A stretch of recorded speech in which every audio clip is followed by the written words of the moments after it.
welcome in. Good to see you. Welcome back. Mr. Friend here, and we are back playing Warhammer 40,000 Rogue Trader. And we're going to load this. So, we did a little bit of this stuff that we're about to do. We're redoing. We're doing it for the second time because the recording screwed up. OBS bugged out. And it did record. So we're going to do just, it wasn't that much. So we'll do it again, because I want the YouTube to but yeah, we're back playing Rogue Trader. Warhammer 40,000 Rogue Trader. We are the eponymous Rogue Trader. We inherited the role very quickly. The owner of this void ship and many other things passed away suddenly, and we were their heirs, so we now control it all. However, the ship is very disabled. The mutiny that killed Theodora, the former owner, also killed a couple of other important personnel on the ship. So we have to recruit some new people, and the sector is controlled by some adversaries of ours, so we may have some trouble there, and also we have some weird sort of Lord shady Captain. business that the old Rogue Trader was involved in that we're going to try to track down here. So let's talk about things that may be useful to me as the Rogue Trader. A noble aspiration, Lord Captain. I am ready to acquaint you with all the particulars that interest you. Outline the situation in the Coronis Expanse for me. What do I need to know and keep in mind? This is a topic for an official briefing, not a casual conversation. But I will try to answer succinctly. And if you permit, in my own words... Right for myself. The Coronis Expanse is considerably removed from the heart of the Imperium. This means that local warp routes become useless within months. Established pathways are regularly subject to attacks from all kinds of rabble. And in the only major port, the Imperium's frigates find themselves moored alongside pirate vessels. Pirate vessels and all kinds of rabble. Until recently, the Coronis Expanse could hardly have been called a region of the Imperium. The situation has changed with the arrival of the Lord Inquisitor, but not by much. This place operates under its own rules, you see. More radical, so to speak. But ones that allow for a non-standard approach where there is a promise of victory. The Coronis Expanse is considered rogue trader territory for a reason. Only rogue traders have sufficient military might, audacity, and the rights granted them by the warrant to survive the leap into the unexplored part of the Expanse, and in the event of a successful outcome, to hold on to whatever they manage to capture on the frontier. Who are the main players I need to be aware of in the Coronis Expanse? In the first instance, you should treat official representatives of the Imperium with respect. The Expanse may be on the fringes, but it still numbers among the territories of the Golden Throne. The arrival of the Lord Inquisitor has turned the Coronis Expanse into a less wild and uncontrolled region, to the regret of some individuals who had grown inured to the local lawlessness. Rogue traders such as yourself are also servants of the Imperium. They have been accorded special rights and powers. They wield immense authority within their territory, and they enjoy absolute respect in other parts of the Expanse. The most powerful of them are Kalagos Winterscale and Incendia Bastal Chorda. Tread carefully when dealing with either of them. If we are to speak of unclaimed territory, which is what Footfall is, among the scum that dwells on that handful of asteroids, there are 3 factions that wield considerable influence in the sector.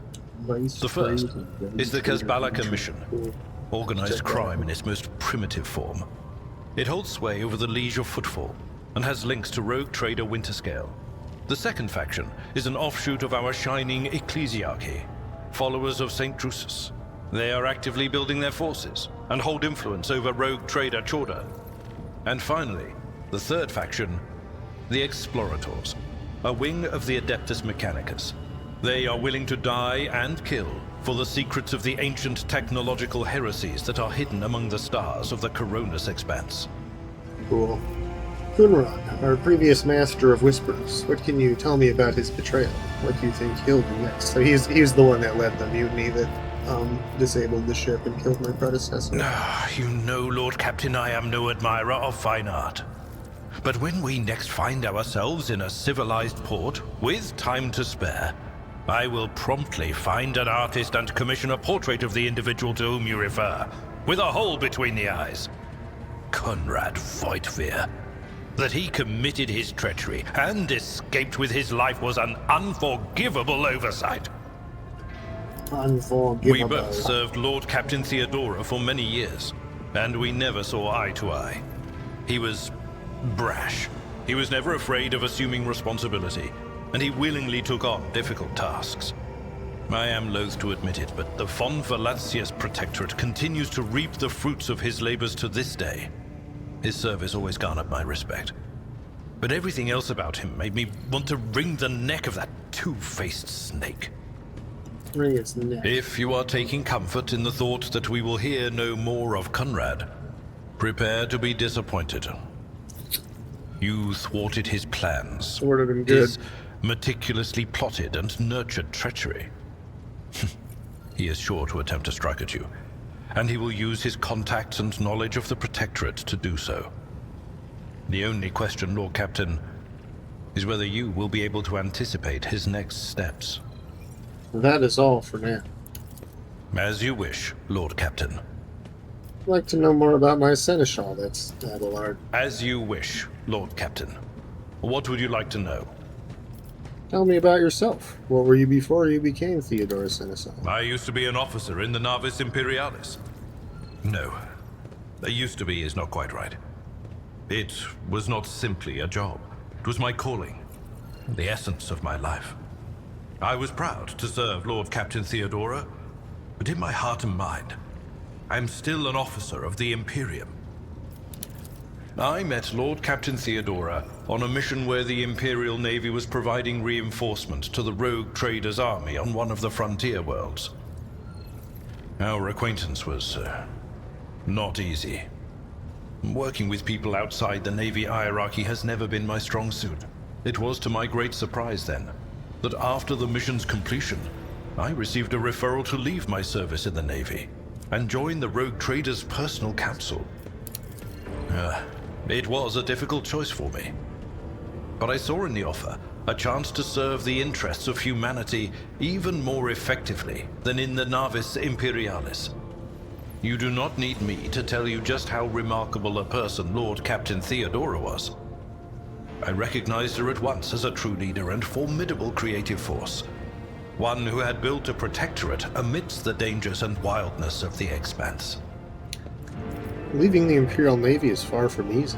Why were you permitted to quit your post? You could say there was no one among the naval command who was willing to impede the wishes of the rogue trader. To do so would be to risk their own position and their relationship with Theodora. Well, the Lord Captain possessed certain contacts in the Imperial Navy. Contacts which she used to request help during the conflict on the border world. And which enabled her to make me an offer that resulted in my joining her retinue. The Navis Imperialis is an ancient institution with its own mandates and muster lists. On occasion, in the heat of an official briefing or an informal discussion, I violated those rules, determined to press my point. It is challenging to choose the words to accurately express my opinion on a situation or the actions of others that do not sound overly scathing or confrontational. Many in command were inclined to view my manner of speaking as unbefitting a person of my rank. So you're an asshole. That's probably why you didn't get along with Theodora at first, too. The way you talk about Theodora, I'm beginning to think you were in love with her. What? Lord Captain, any allegations of improper feelings or unsanctioned relations are utterly baseless and bordering on the insulting. Utterly baseless. I don't know. Do you have a family? I am a widower. I am a father of 4, and if my information is not outdated, a grandfather of 11. My family lives on Dargonus.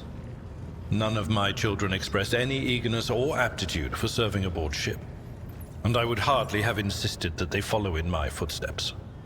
Thank you. I have no more Of questions. course. And you will not call me by my first name. Lord Captain.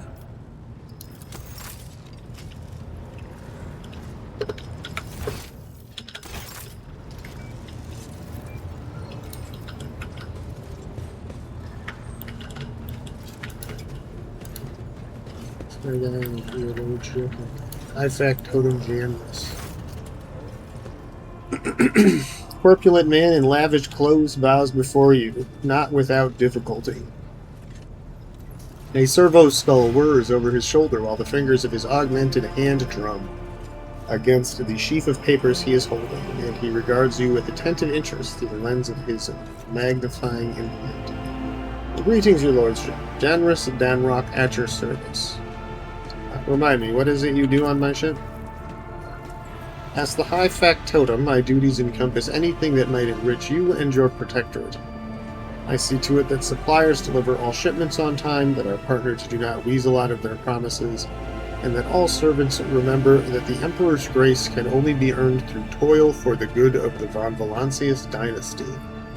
I also make arrangements to ensure that our hold receives less than thorough inspections by port customs officers, and I find buyers for whatever you wish to sell.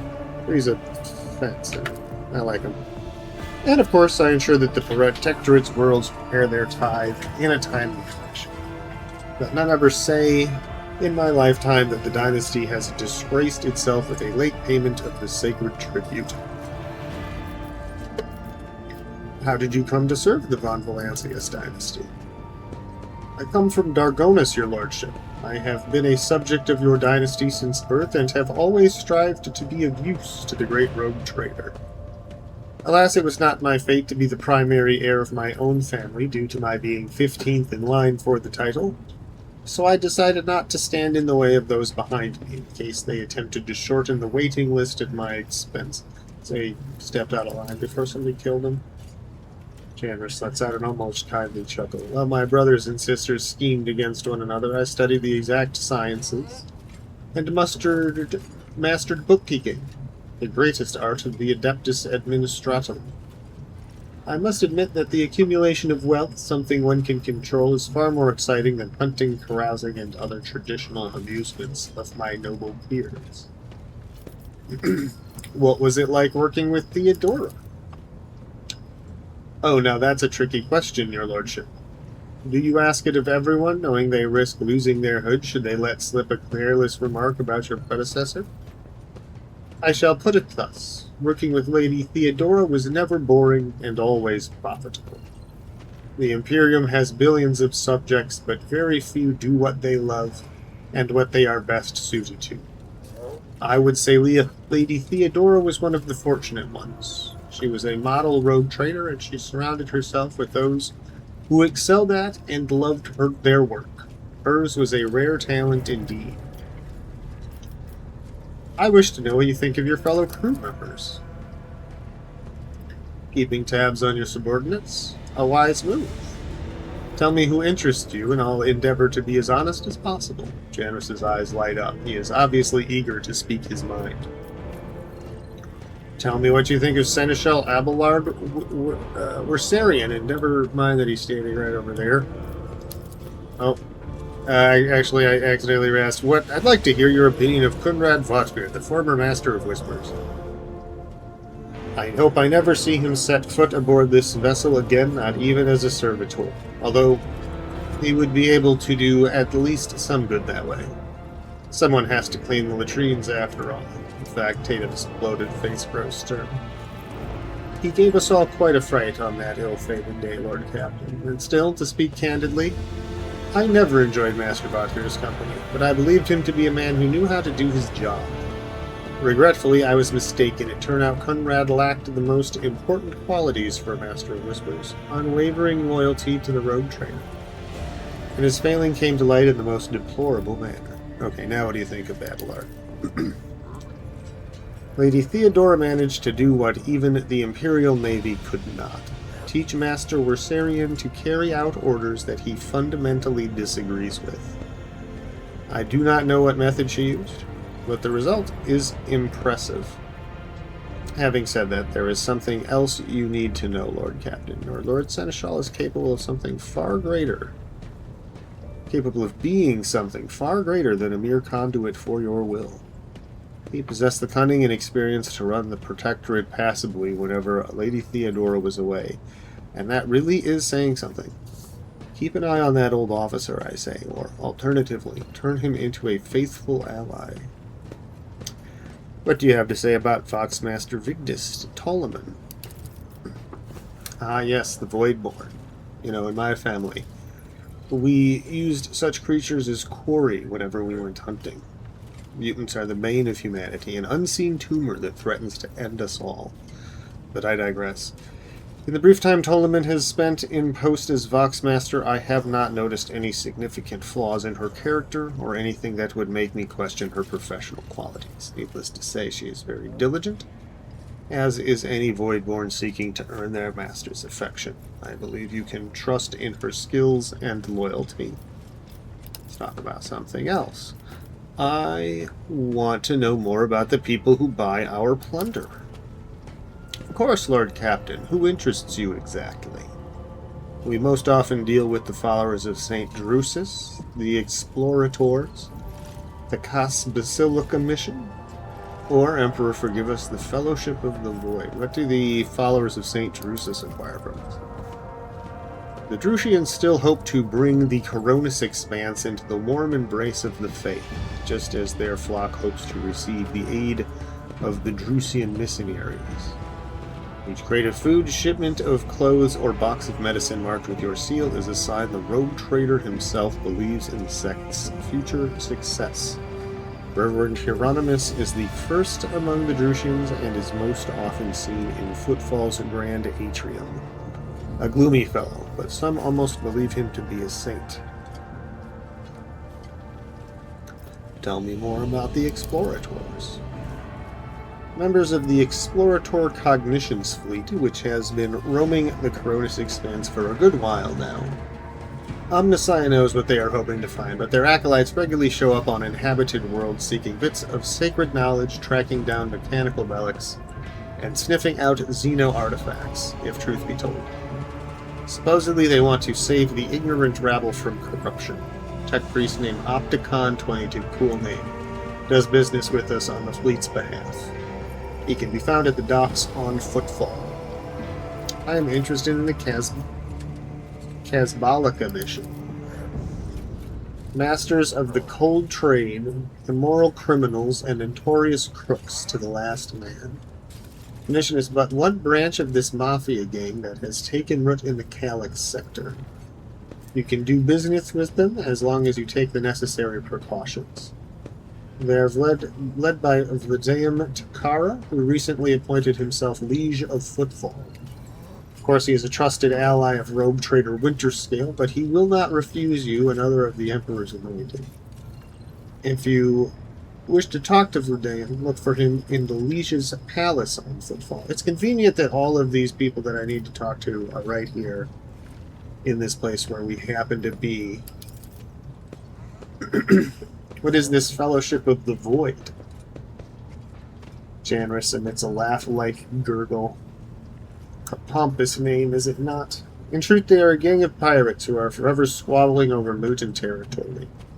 However, some of their little flotillas need supplies or can take awkward cargo off our hands without asking questions. Of course, there's always a risk that these scoundrels will change their mind and attempt to board us instead, but so far our macro cannons have managed to keep them in line. They say Riza Calvaria speaks on the Fellowship's behalf. The Adeptus Amasicus on Footfall is rumored to be her favorite haunt. And why are we giving away our spoils to these people in the first place? To profit from them, of course.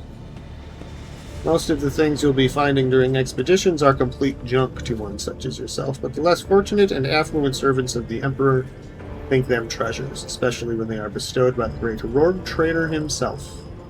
Drusian fanatics and pirate cutthroats, Casbalica dealers, and explorators. None will refuse our help in these dark and trying times, and there may come a time when we shall be the ones requiring aid, and it would be beneficial to have allies willing to provide it. Let's change the subject. I wish to bolster my retinue with skilled fighters. Oh, okay, so this is... I will contact the overseers at once. So this is where we hire new people.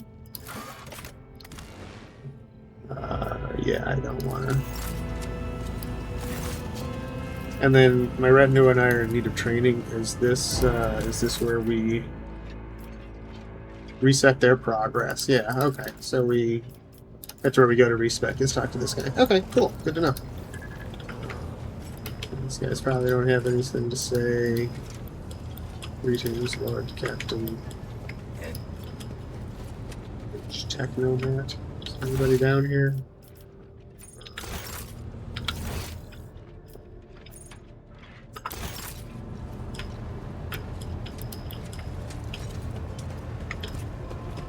Let's talk to Adira.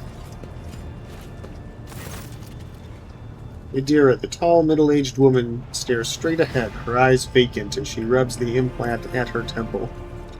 Her collar is undone and one of the clasps is on the verge of falling off. Sensing your presence, Adira turns her head towards you and offers you a crooked smile, even as her eyes look right through you. Adira, about your abilities? With noticeable effort, Adira focuses her eyes on you. She lets out a nervous laugh. What are you talking about, Lord Captain? You are a Psyker. Psykers are only granted the right to live with the Emperor's blessing. Have you ever been to Terra? Dora says nothing for a few seconds and then exaggeratedly rolls her eyes. Look, Lady Theodora couldn't care less if some eggheads measured my brains or not. Get it? It's not about the seal on your forehead, get it? It's about what's in your gut. If it's rotten. My gut's stronger than an adamantine on this here ship. Oh, and my implants are better than the ones they put in you on your Terra. If they weren't, I wouldn't have lived as long as I have. Where do you come from? Lyra, an outlying world in the Heathen Stars region. In the Coronis Expanse, the deeper you go, the less visible the Astronomicon gets, and the less people know about the Imperium. The arrival of a rogue trader is the best thing that can happen to a world like that. The very best. Tell me about Lyra. It's an out-of-the-way planetoid between two faint stars. On Lyra, a dozen local tyrants fight over 5 measly continents. But they use everything they can to win, from poison to psychers. I haven't been there in many years, but there's nothing for me to miss. Trust me. But here on the ship is a different story altogether. I saw more wonders in my first year serving Lady von Valancius than I'd seen in my whole life on Lyra. Like my first journey through the warp, I was in bed for 3 days. I felt like supernovas were exploding in my head. I only found out later that I'd gotten off easy. Just through the bulkhead in the bay next to mine, a whole team turned into... Look at me rambling on, Lord Captain. Pay no attention. No, finish your story. It wasn't like it was a very fun trip, Lord Captain. But look, if you want to be entertained, I'm the woman for the job. I'll entertain you with one of the stories from my collection, no problem. But if you want to hear about the time I melted everyone in the bay next door, well, I just don't really want to go into the details on that one, all right? What did you do before you came to be on the ship? Oh, I embroidered wall hangings in honor of our national heroes. I did the same thing I do here, Lord Captain. Divining. Our rulers prized the ability to see into the future. Every psyker that could be found was worth a small fortune on Lyra. There's no such thing as a peaceful life on Lyra. People like me were especially sought after. They'd pick psychers up wherever they found them, buy kids off their parents, even just abduct them. Take me, for instance. I got taken from my street gang. The older kids sold me when they noticed there was something off about me. The ruling dynasties had schools where they trained us and beat us black and blue. And then they packed us off to serve. Some of us held on for a long time, but others didn't last. Not everyone's as smart and talented as me, you know. Some people crossed the line and were out of commission before their time. Dira looks at you expectantly, then as though clarifying, she used her hands to indicate a head exploding. How did you end up in the Rogue Trader service? Theodora von Valancius paid a visit to the ruler I was serving at the time. I don't know what the visit was for, and it's no business of mine anyway. I can still remember the way the voices in my head changed when I looked at her. They were practically screaming. She had so much behind her, and plenty ahead of her too. And as I gawped at her, all of a sudden I heard a whisper. A hint, a suggestion, nothing more. But I know the difference between idle chatter and a real threat. I seized my chance and approached Theodora. I managed to whisper a couple of words in her ear before the wardens dragged me away. They beat me and locked me up. No wonder. It wasn't my place to converse with outsiders. And then, Theodora's people came for me. They broke down the wall, butchered their guards, also I could tell them my warning in full. So I said the rest, but I didn't want to go back to my old life. And so I entered the service of the von Valancius dynasty. Have you ever been off the ship? A few times. Not many. And if I think about it, why would I want to? I've got everything I need here. All the whispers I hear are familiar ones. They almost feel like family. And if I want to hear about the nightmares off the ship, I can. After some Amisec. But don't go getting the wrong idea. If I have to, I'll follow you to the edge of the galaxy. Excuse me. Talk about something Of course, else. Lord Captain. You got a new story for me, Adira? You bet I do, Lord Captain. It's much more animated. Her expression turns slightly dreamy. She recalls one of her stories. Okay, so we went to Footfall once. Well, I mean, Lord Captain Theodora went to Footfall a lot. But on that occasion, she took me with her for some reason. My day had gotten off to a bad start. My head had been yammering since I woke up, but there was nothing else for it. I had to go. We arrive at the place, and what a place! All the gentlemen and ladies dressed to kill, showing off their encrusted implants, all clustered around little tables. Well, turned out it was a gaming den. And not just any gaming den, but one run by somebody with deep pockets for people with just as much cash to splash. You should have seen it. People gambling away planets in a game of regicide. Anyway, so the Lord Captain wanted me to help her beat some guy. So I tell her, the chips won't land in your favor. You'll get a bad hand. Don't sit down at that table, your ladyship. But did she listen? Of course she didn't. If there's one thing she never lacked, it's stubbornness. So they sat down and the cards were dealt. I'm hovering around like I'm not involved, but I'm keeping my eye on things. And everything in my head keeps getting louder and louder. Anyway, it's a good thing I realized in time that my mind wasn't going haywire over a losing hand, but something else.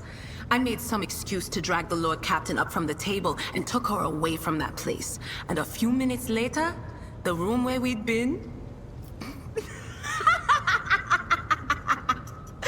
It turned out some wise guy had the same bright idea to bring a pet psyker along with him.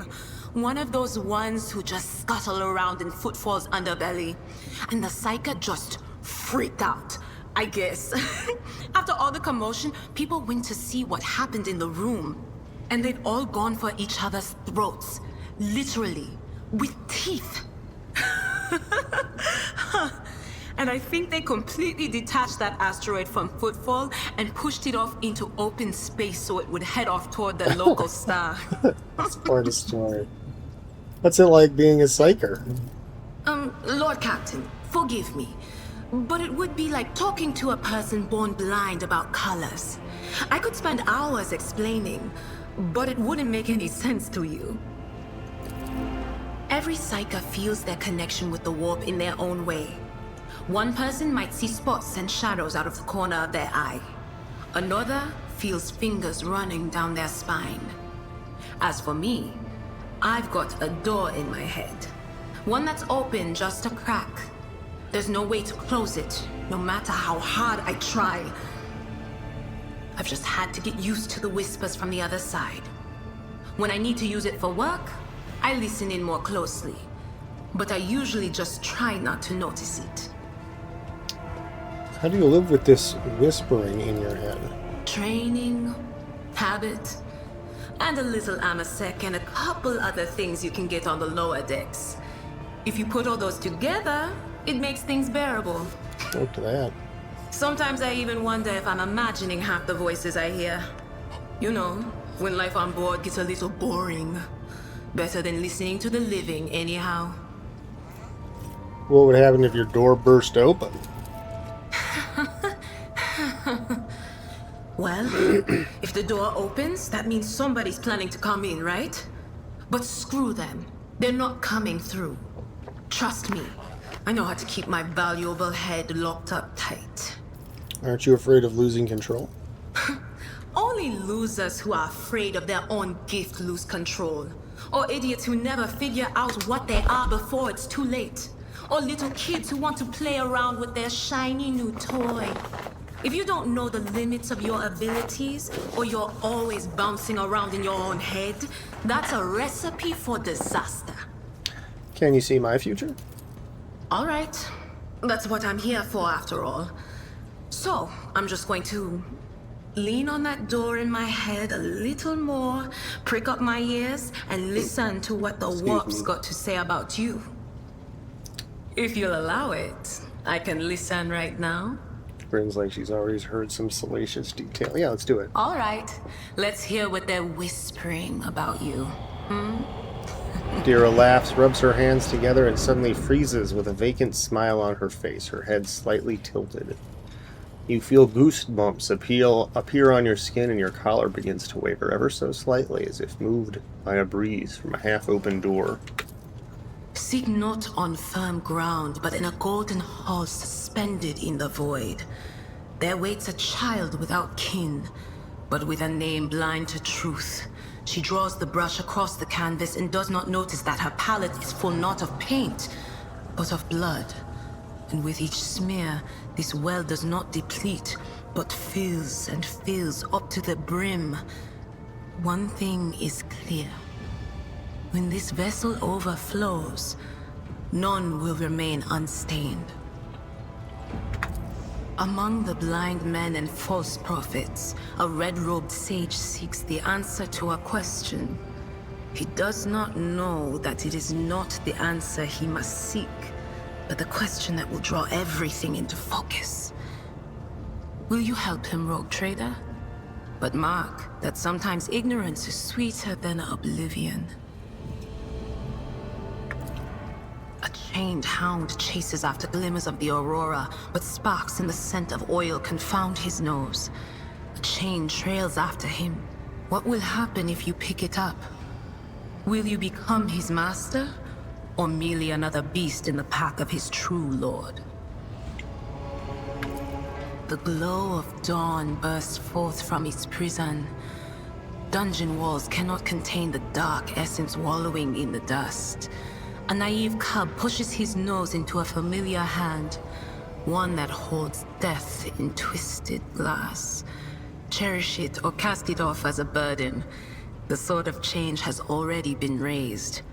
What is one more life to it? I'm sorry, Lord Captain. The voices are going wild. I can't make out a thing. I'll try to rein them in, somehow. But for now... I think we just did this, but I'd like to hear your augury, Adira. What awaits me in the future? All right. Let's hear what they're whispering It's going to be the same thing. I'm sorry, Lord Captain. The voices are going all right, wild. Cool. Well, that's good. I can't That's make good. out They, a thing. I'll try to rein they them truncated in this somehow. You know, but they for programmed now, in the conversation option so that it would skip it if we already heard it. Did you know Theodora von Valancius well? none of the officers knew the Lord Captain well, not even Abelard, and she was always closer to him than anyone else.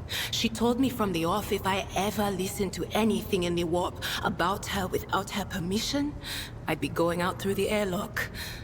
I'm not an idiot, so I never stuck my nose where it didn't belong. only when I was asked. It's hard to wrap my head around the fact that she's gone. Lady von Valancius gave me everything I have. She opened the stars to me and the paths between them. I still think I can hear her voice. Things are strained between you and Argenta, isn't that right? The little sister is afflicted with her own set of voices, ones that whisper to her about corruption and heresy. The silly girl doesn't realize that if she wants to find the source, she needs to start by looking in her own head. I must take my leave. Of course. Always at your service, whenever you need me. Talk to you. Oh, there's the map. Supporters, that's where you're from. Oh, let's go talk to the Vox Master. See what he's got to say. Is this you? No?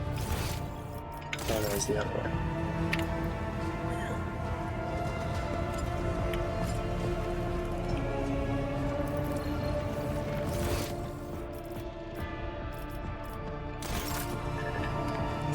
Is that him?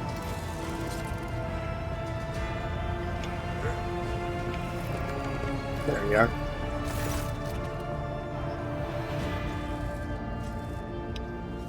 A thin, pale woman stands out among the rest of the crew. There's a thick bundle of cables coming out of the back of her skull and disappearing under her ceremonial garment, and you see the grate of a quietly humming Vox where her mouth should be. The woman sees you and bows her head in a respectful greeting. How may I serve you, Lord Captain? Remind me who you are. Ouch. Vox Master Octavus Vigdis Suriota of the Ptoleman dynasty, the current Vox Master, serving aboard your vessel. In accordance with the Seneschal's orders, I assumed this duty immediately upon the demise of the esteemed Vox Master Septimus, who is my grandfather. What are the Vox Master's duties? I'm the ears and voice of this void ship.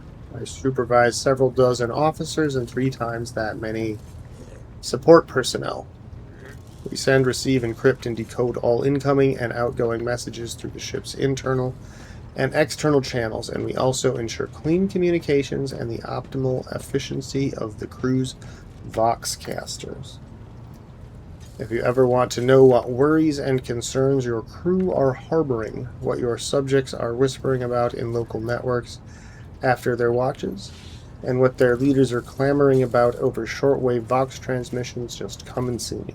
I will satisfy your curiosity. Have the Vox spirits brought you anything interesting lately? Forgive me, Lord Captain. I have no information that would be of interest to you at this moment. Great. Your appearance is unique. You are a void-born, are you not? My appearance comes from my heritage, generation after generation of people who spent their entire lives in the depths of this void ship. Neither we nor our ancestors have ever left our home, but the same can be said about many denizens of the Imperium's many worlds. We are used to the silence of the cosmos and the voices of the ship. There are thousands of us, but we dwell far from the Lord Captain's upper decks and remain unseen. We are the Voidborn. Where does the word Voidborn come from? Well, let me guess. They're born in the void? Because we are the children born in the void. Yeah, there we go. Between the stars. Be it the womb of a traveling vessel, an orbital satellite, or a forgotten asteroid station. Low gravity voyages through the warp and the countless dangers of space travel. Everything others hate and dread is second nature to us. Tell me about the lives of the void born in my crew. To us, the groans, creaks, and murmurs of the ship sound the way babbling brooks and singing birds do to world dwellers. We hear the ship breathe and know what it is feeling and thinking. We are a part of the ship just like it is a part of us. We perform numerous functions, and there are many officers among our number. Some maintain order and prevent mutiny, others serve as shepherds and support the crew. Some devote themselves to mending the body and spirit of the vessel. Most of the Voidborn are members of large void ship dynasties that bear responsibility for a certain aspect of the ship's life. For 300 years, the main branch of the Ptolemy dynasty has produced the ship's Voxmasters, and most of our subordinates come from the cadet houses of the dynasty. How do you find life on the ship?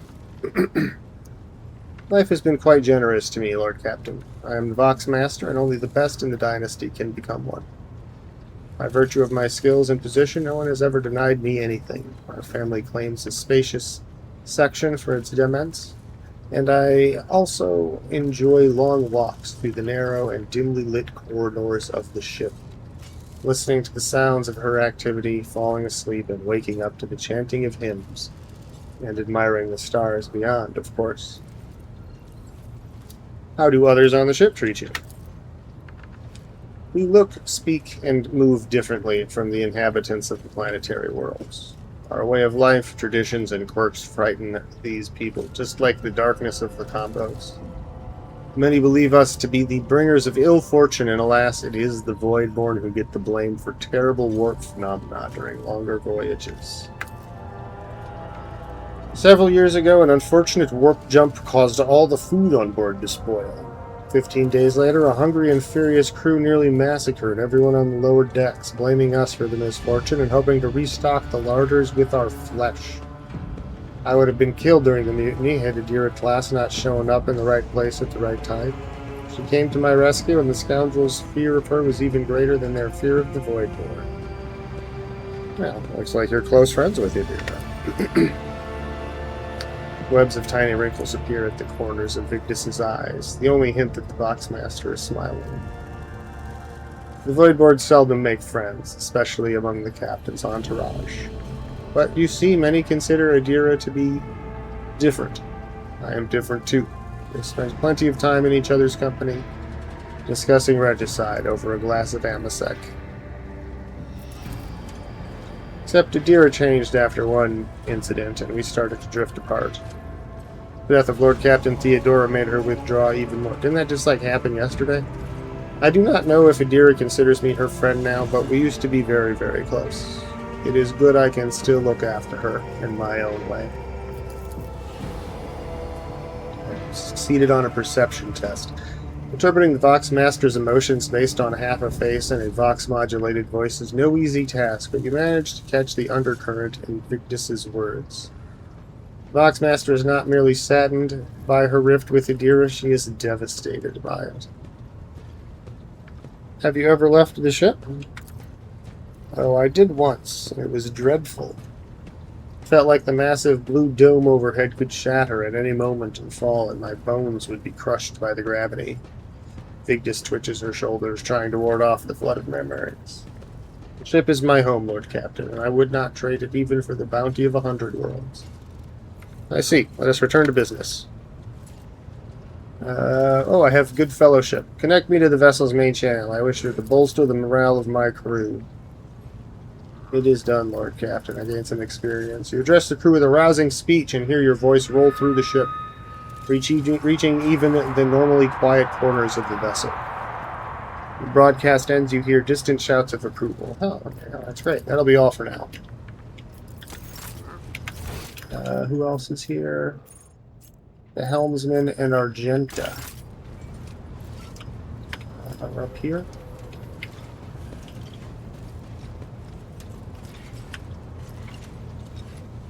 Who's Argenta?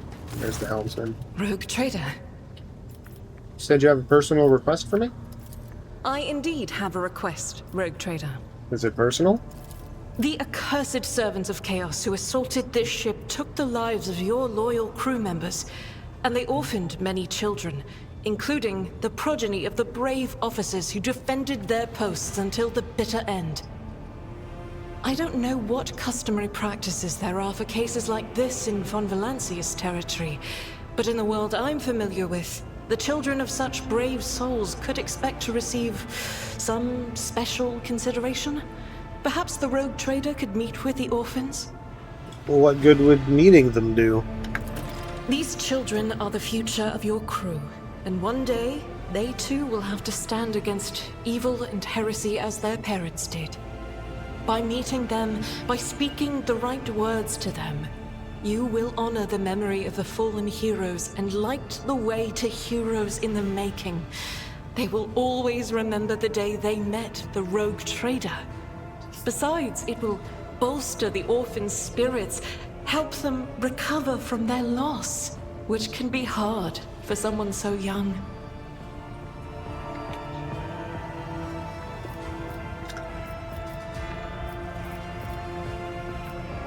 So my choice, make arrangements for a meeting worthy of a rogue trader. I will address the orphans with a speech. I will meet with them, no formalities needed. These are the children of people who gave their lives for the von Valancius dynasty. My consideration is the least they deserve. Deliver this on my behalf. The orphans are to be properly provided for, but a personal meeting with the rogue trader is too much. Why would I? Do you wish to fill these children's head with the illusion that the world and its rulers care about them? I will have no part in this. Now, let's make it. We'll do the self-aggrandizing thing. As you wish, rogue trader. Thank you for granting my request. Oh, why? Oh, I guess we're going to do it right now.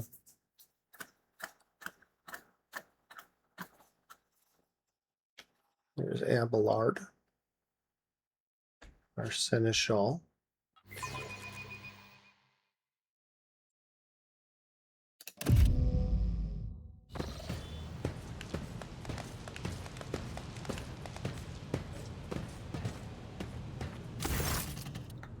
Group of adolescents, clearly dressed in their finest, freshly pressed clothes, forms a straight line before you.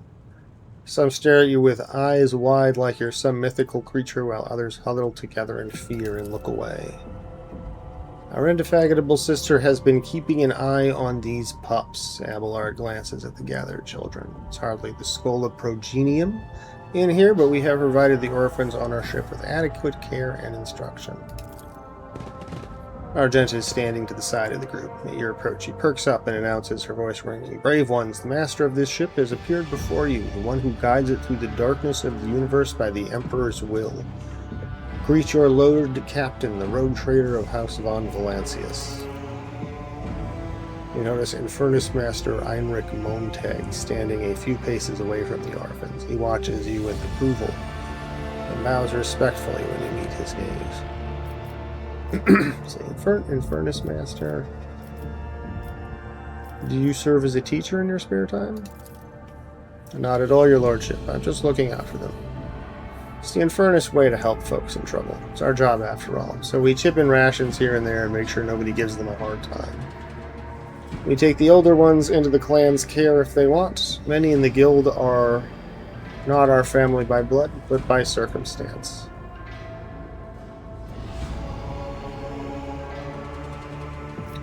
Grandly address,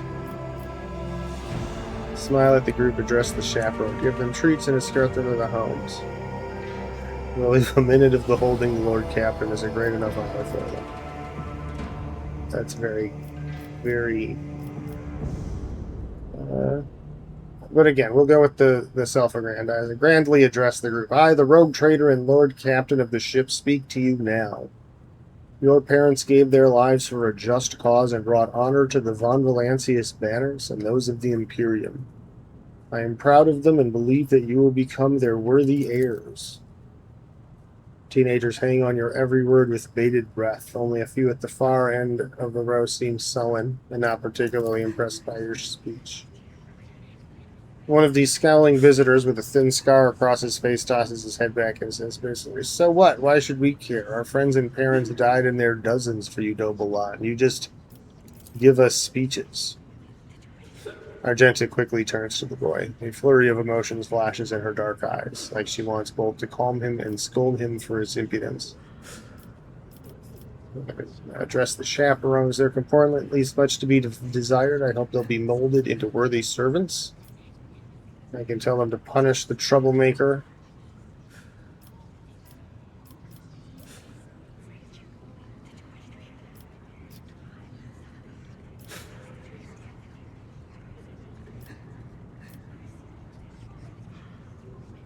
Punish the troublemakers, put them back in their bays. The audience is over.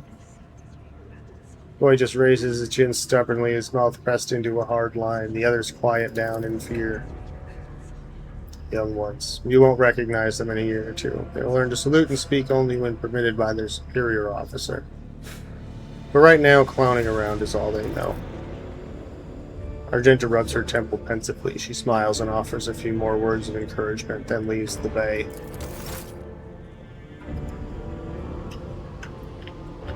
What's that? Oh, no, we gotta watch her leave.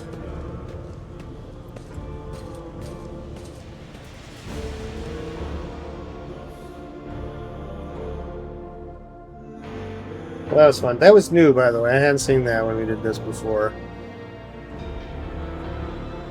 So that's kind of cool. I like it. An interesting little roleplay scene for...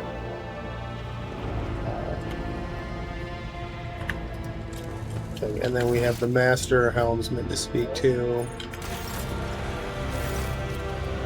Master Helmsman Ravor, the tall man before you appears to be woven from tendons and muscle. Blue veins snake under his white, almost dove-colored skin, and his scalp and chin are covered in cropped white hair. His neck and shoulders are wrapped in wires that hint at the presence of neural connectors under his uniform. The officer's face seemed to be twisted in a perpetual grimace of annoyance and anger, but he greets you with a respectful nod. Lord Captain, and Master Helmsman Ravor at your service. Remind me, who are you? I'm the Master Helmsman, Lord Captain. I stand at the wheel of this here tub, your vessel, and bark command at the idiots who tend to its related systems. In layman terms, I'm the one who stops us from running into an asteroid or a disruptive gravitational wave when we're traveling through the void. Do you control the ship in real space? I wish that was my only job. I have to steer her through the warp, too, but most of the credit for that goes to the navigator. Warp's a nightmare, always tossing up something new. All my years at the helm, they count for nothing in there. My part's small enough. I just monitor our systems, follow the charted route, and I don't kick up a fuss when new orders come in from the navigator's sanctum. Real space. Now that's where I keep my eyes peeled. Gravitational anomalies, void currents, hard radiation, that kind of shit shows up everywhere. Thank the Emperor, the augurs on this vessel are holding up, and so far we've been able to spot if something bad's coming our way. Who are these idiots you're in charge of? There are too many to list them all. Tech priests for the engineerium, voidsmen for the auger decks, and work-shy fools on the bridge. I'd have every last one of them flawed. They all need a wake-up call. They need to be whipped into shape or else this ship will be going nowhere. Or even worse, it'll go somewhere we don't want it to. That's enough for now. Right, you are. You're a Voidborn, are you not? That I am. Born into a helmsman clan in the bowels of a Chartist vessel. Studied the family trade till I was 15, then my entire clan was butchered in a mutiny by lower-hold scum. They spared the young'uns, of course they did. Kids with implanted connectors make great navigational servitors. But I was having none of it. They weren't going to make a servitor out of me, so I escaped into the callways, and then I spent months picking them off, one after the other. Got me talking up a storm. Anyway, yes, I'm a Voidborn. Finish your story, Ravor. Never stays silent for a few seconds. Not much to tell.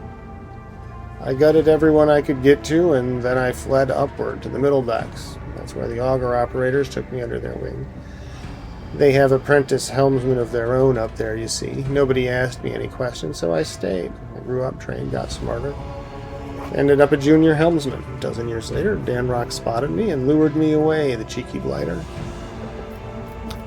You can see you're not a gregarious sort. That could have fooled me. Have I done something to displease the Lord Captain? River's eye twitches, which makes the grimace on his face even uglier.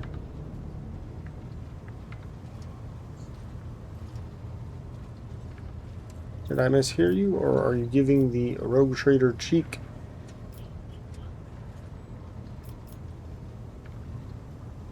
Contrary, you're the first person on the bridge who's not tripping over themselves to lick my boots. That was too humble. I should not have said that. Helmsman perpetually twisted mouth twitches as if he's trying to smile. Looks sinister rather than friendly. Oh, yeah? Well, I'm pleasantly surprised myself that you aren't having me flogged for insubordination. Well, wonders never cease. Trevor points at the cables around himself. Connecting wires. Once they go into the control panels, I become one with the ship, except the bloody cogs messed up the wire's stimulus injectors and connectors when they implanted them. They twisted the wires the wrong way or burned something in my noggin. Anyway, I can't sleep. It just doesn't happen anymore. Spent 30 years of non-stop stimulants and a splitting headache. So you'll forgive me if I'm not all smiles, Lord Captain. Tell me about the Voidborn.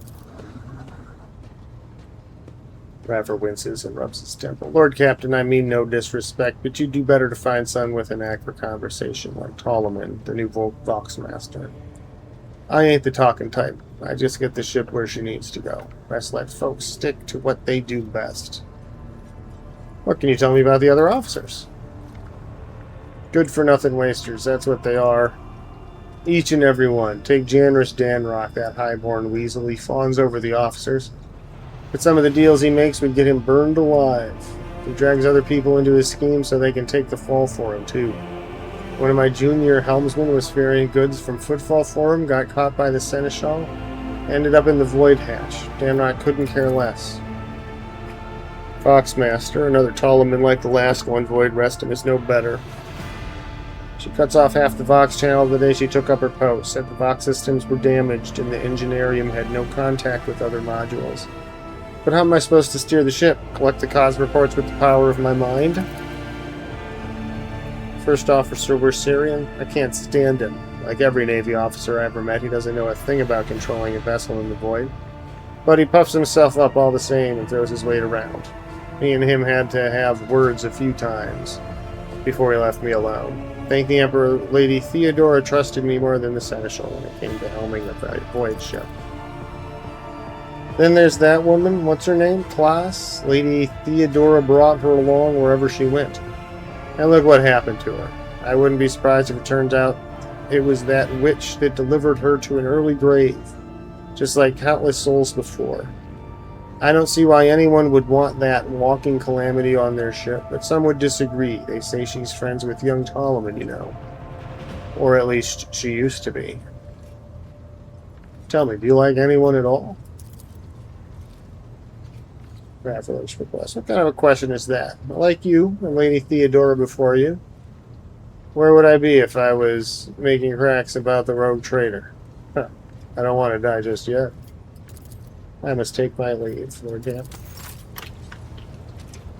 Alright. So, I think that's everybody here. Let's go to the map.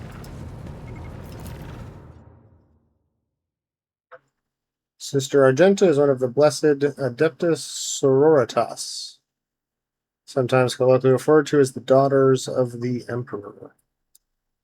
Courteous at both battle and prayer, the young warriors. Okay, well, there we go. So, this is us, right? So we can go to here. I don't know what that is. I didn't.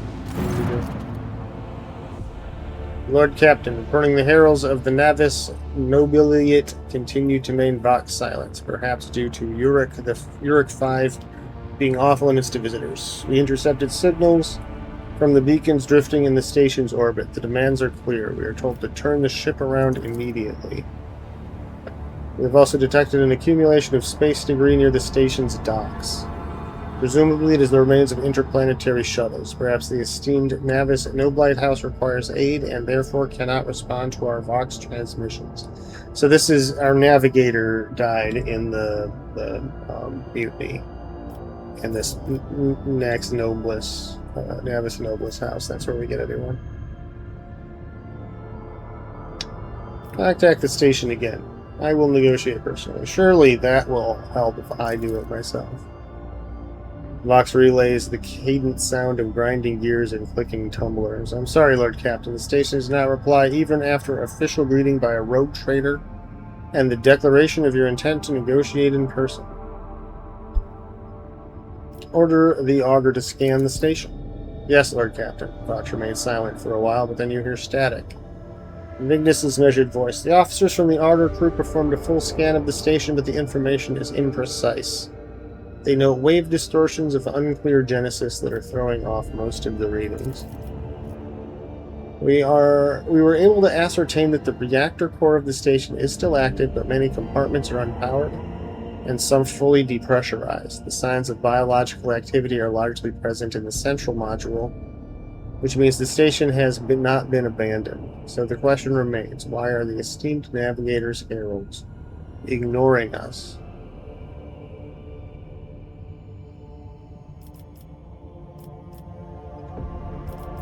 No one dares give me orders.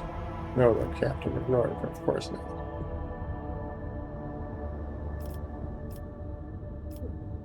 We're gonna get official approval. We're accompanied.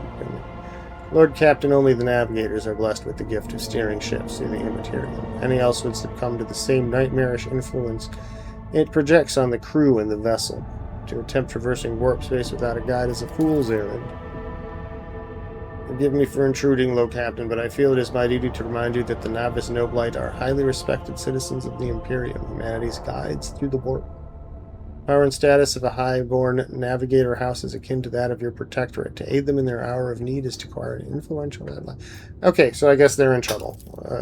And we don't have a choice. Let's dock with the station. We do not know what is happening at the station, so you'll have to look for the esteemed navigators blind. Dock safely, and may the God Emperor light your path. And yeah, we'll put all 4 people in the party.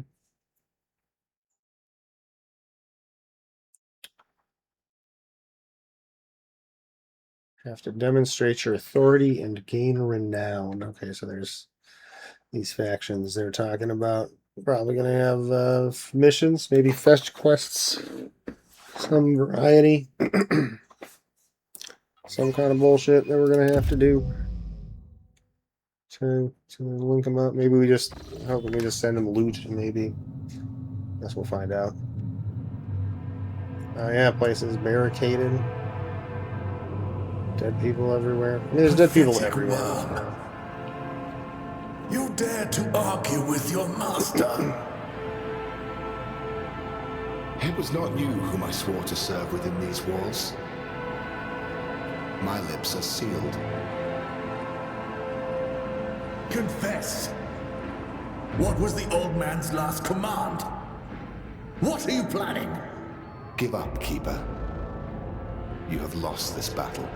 Again. We're getting nowhere with these ones, sir.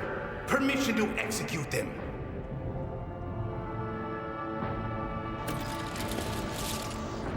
Explore the Navis. Wretches, you will be consigned to oblivion for your transgressions against Harstocilio. Mortal Emperor, deliver your servants from peril. Prayers will not help you, servant of the damned. In the name of Harstocilio, I command you to execute the infidels.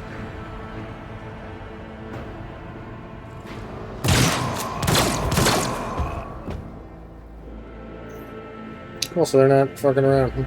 Not this time. Nope, not taking. That's fine. No.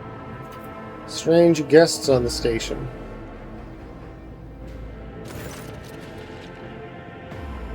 Felic Orselio. A tall man stops you with a gesture at your approach. Blood is trickling down the pearly scales of his weary face, and not just his own blood.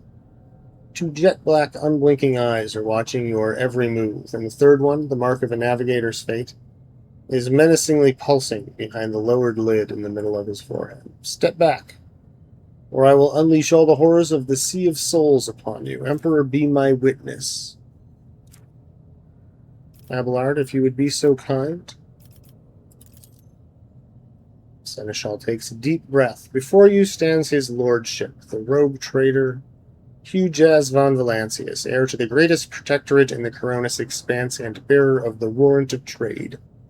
Allow me to point out that Noblite custom requires the Lord Navigator to introduce himself first, but given the unusual circumstances on the station, his lordship, the rogue trader, is willing to turn a blind eye to your hostility, but just this once. In this case, I shall turn a blind eye to your unceremonious invasion. but just this once. There's a dangerous glint in the man's dark-shrouded eyes. Very well, allow me to introduce myself. Before you stands Felix Christoph August, keeper of this place. So, you did not arrive to offer support to the traitors? This is great news. Having said that, you must understand that Uric 5 is a holy sanctum for House Arcelio, and the path to it is only revealed to a select few.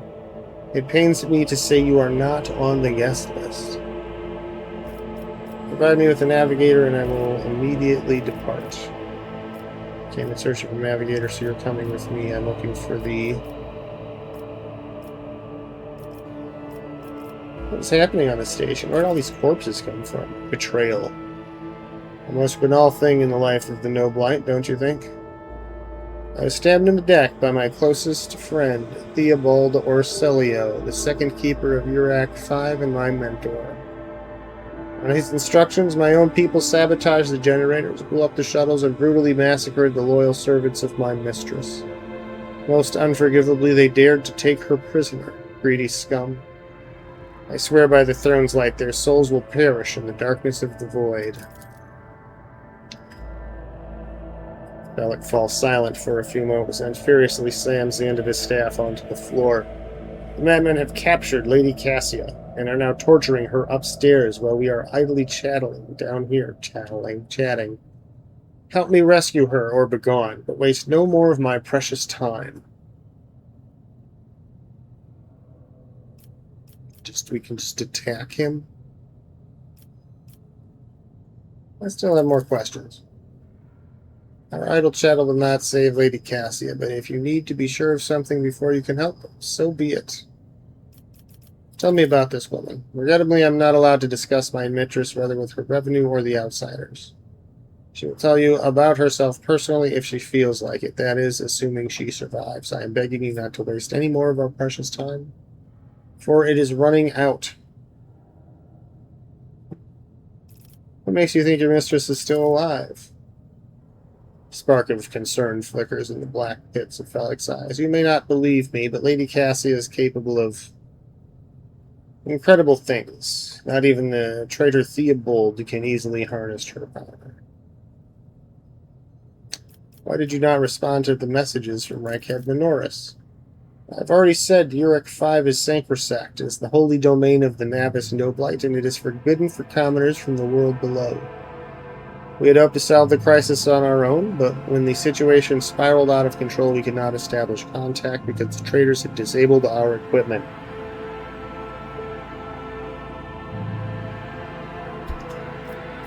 And then have reported the stations and have reported, well, that's because there's a rebellion going on, but trust me, I should know. Everything happened too quickly. There were dozens of reports of accidents, victims, and failing systems. But the only precious thing aboard this station is Lady Cassia's life. Everything else is futile and can be easily replenished. I like his... Cassia... What kind of help are you talking about?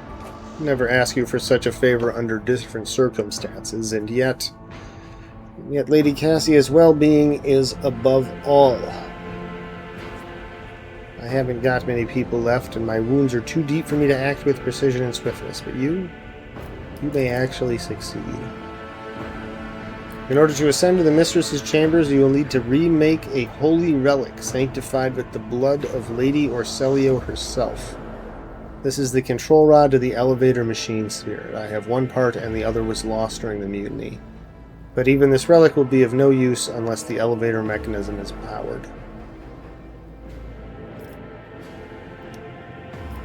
How do I remake the control rod? I have a phylactery containing the Mistress's blood. It needs to be taken to the laboratory, which is located behind one of the reliquary doors. The most ancient and sacred mechanisms will help to rebuild the rod. The tech priest carelessly performed the rites of appeasement so that the machine spirit would leave or serve the house in its time of need. The fateful hour is now upon us. How am I supposed to power the elevator? Station's main cogitator is situated in the guard room. Just enter the correct command sequence and the sacred mechanism will do the rest. If it's so simple, why don't you do it yourself? I never said the feat would be easy to accomplish. The path to the laboratory and the guard room is blocked by the same madmen who took over the station. They will not negotiate and are not afraid of displeasing the Navis Noblite or incurring the Emperor's wrath. They bow only to brute strength, something which I currently happen to lack. Well, I guess that makes sense. So what have you decided, descendant of the von Valancius lines? Those of your house upsell the balance of power in this part of the galaxy. I will help you, if not for the sake of profit, but for the good of the Imperium. Be an honor to save the lady. Rogue Trader's aid will cost House Arcelia, but you should rejoice for your mistress who live.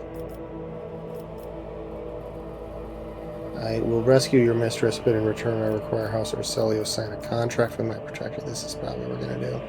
It's definitely what we're going to do. Felix's reply sounds curt and tired. So be it. Hurry. The mistress's safety is all that matters. But should you fail, our arrangements are finished. Alright, you bet.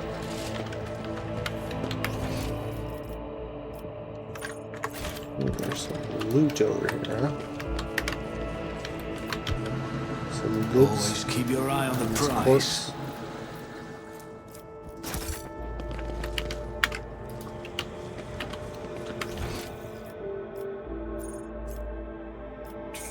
Felix, we just talked to you.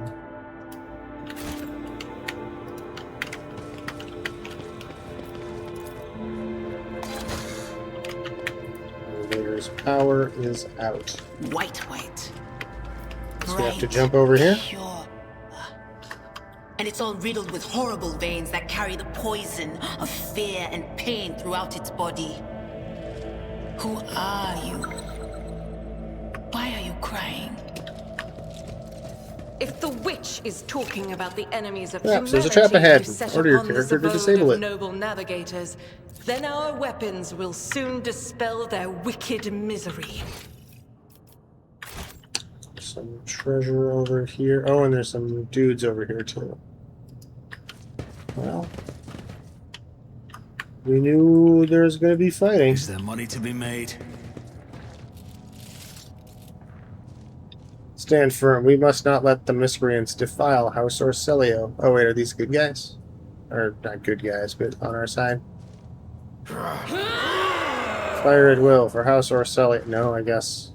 I'll make an example out of you. I guess not. To his enemies!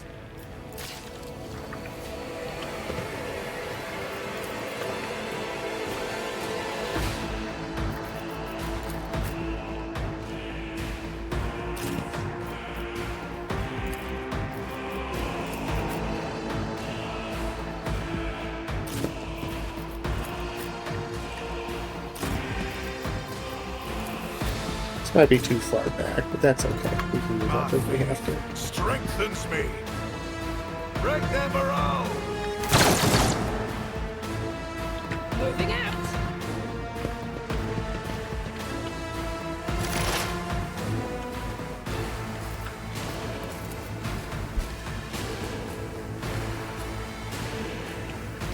That is not my destiny. Too far. What is the range on this?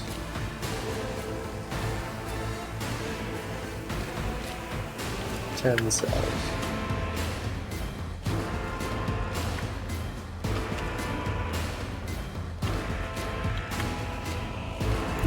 So I can move up to here and you can get it. Yeah. I Cool. know what is to come. Let's do that. Farewell.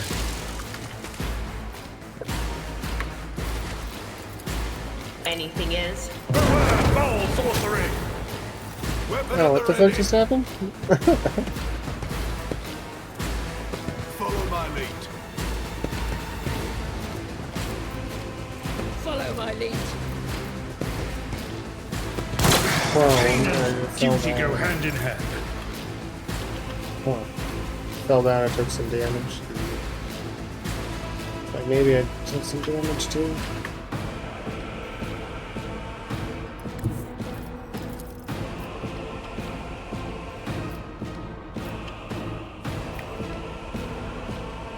Doubt is for the weak.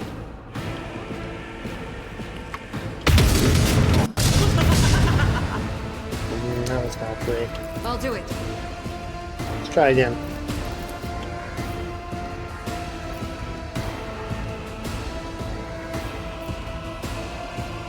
As the Emperor commands, life is a prayer. Yeah, that was okay. Faith without deeds is I guess I should have worthless. done that first. I'm gonna grab a drink of water real quick. I'll be right back.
Out of Beck.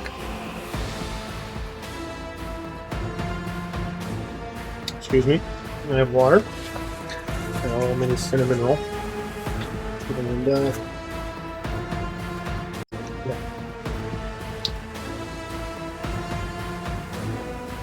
Oh yeah, I've been Stay vigilant. Follow my lead. Stop mocking me. My faith strengthens me. Break their morale.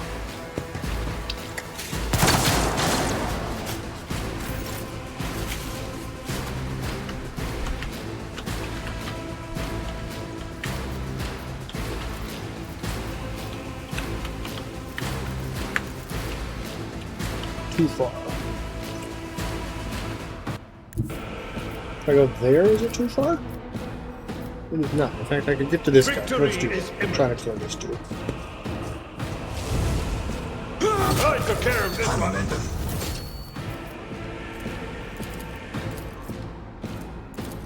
And then I'll try to hit this dude. Can you not? Can I hit this dude? Yeah, hit that dude.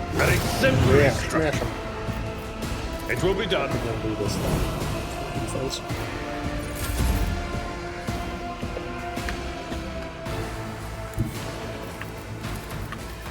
I refuse.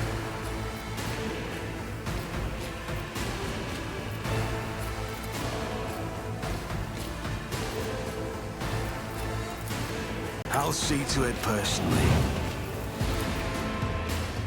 Oh, well, let's... That's why everybody's being weird and not letting me do my stuff.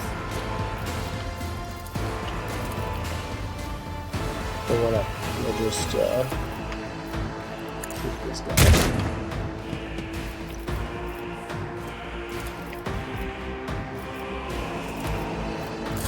Weapon I in the guess that's ready. it. Good deal. I'll break. One fewer target. Shot is fun. I like that.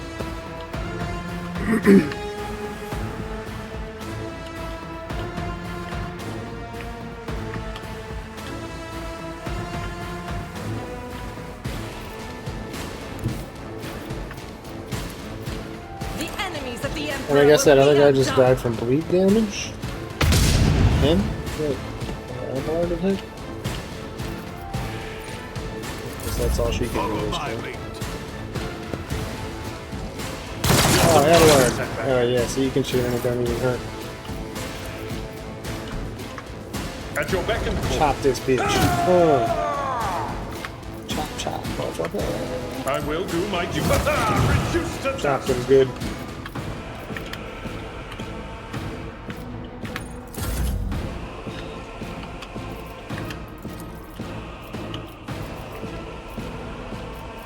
My gut tells me it's a bad idea.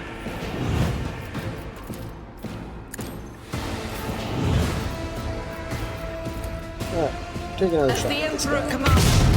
Oh, down it goes. Let's have you rubber and slotted. Our last enemy is like way over there, huh? That's annoying. I'm just gonna hold off and let him have it.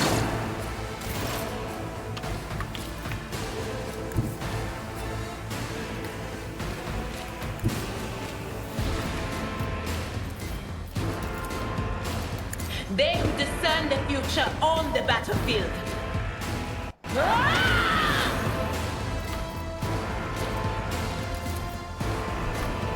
Not this Scryer's draw. No, I don't think I can do anything else.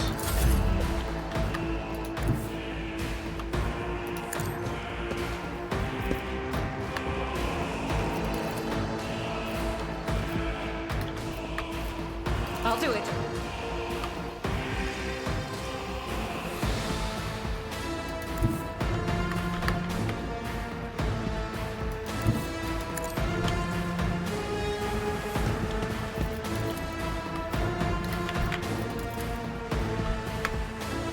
Yeah, we're in a full cut there. That Alright, is do for that. the Just weak. reload. Just reload. We'll flank him. We'll flank you.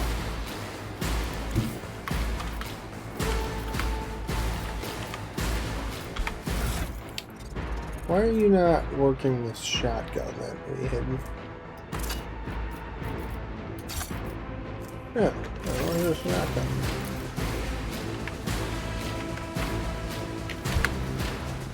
There we go. I've seen Move worse through here and battles than blast this in my that time. fool. Blasted. Your seneschal is always there for you.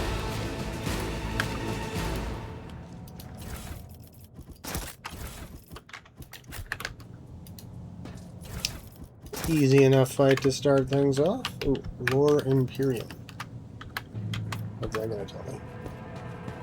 Success is the only outcome I accept.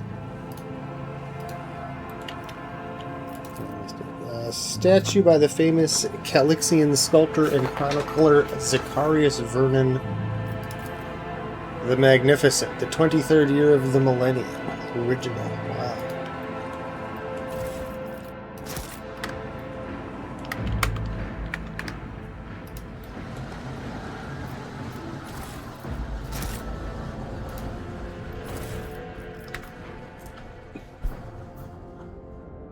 Archisiphus Galasius, on the noble training of worthy servants at the court of the Navis Nobilite.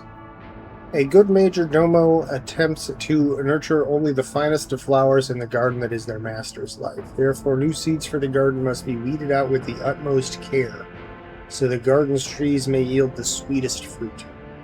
Lessons below will help you separate the precious seeds from the vile thorns to cultivate the perfect garden for any lady navigator. Lesson 1. A faithful servant always makes sure their mistress's rooms and garments are clean. A faithful servant will never offer their mistress the same dress presented earlier in the cycle.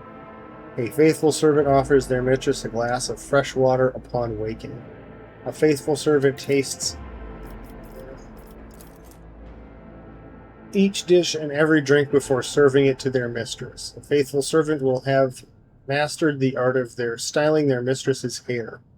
The total time that 5 servants can spend on arranging their mistress's coiffure should not exceed 3 revolutions of the chronometer. A faithful servant lives for their mistress and gladly gives their life for her as well. A faithful servant, and so it goes.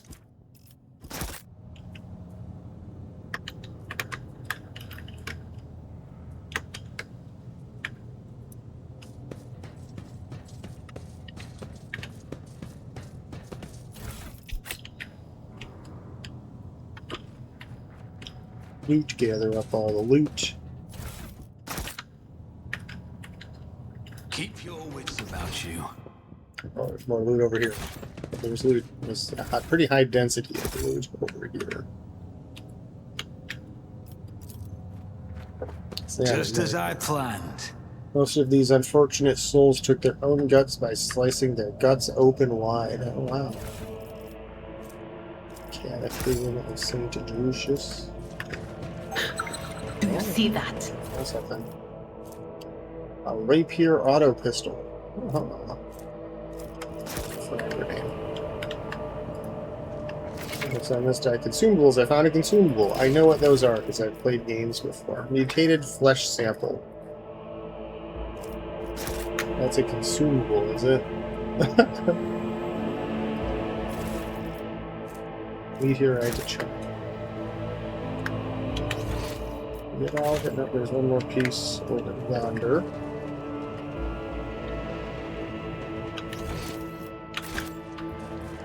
There it is.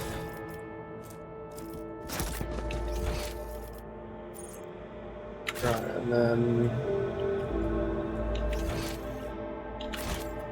Okay, so is this the door? No, this is not the door that we just came in through, right? No, seem not. Rise to the top, or get left in the dust.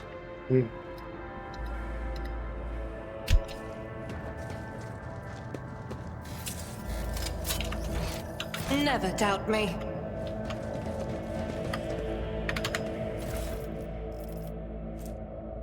Navigator flesh sample. Damn warp. If we'd been in real space, I'd have... Idira, stop castigating yourself. Your soothsayings have always been vague. Even if you had her, who among us would have realized that it was Lady Theodora who was in peril? Oh, you idiot. No, I told you to... Oh, well.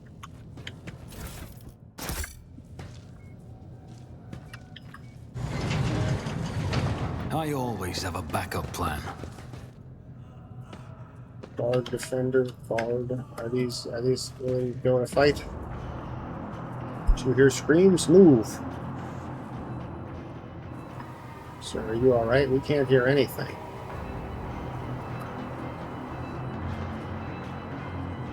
That's not a good sign. He's like freaking out. Now I see you're in league with them. Is this an insurrection? Yes, indeed. Death to the traitors.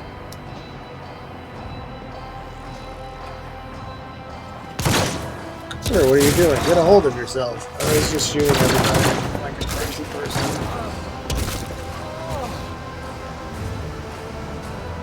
I know. You are all traitors. Traitors, all of you. They told me. They whispered. Hey, who are you? I'm also a traitor.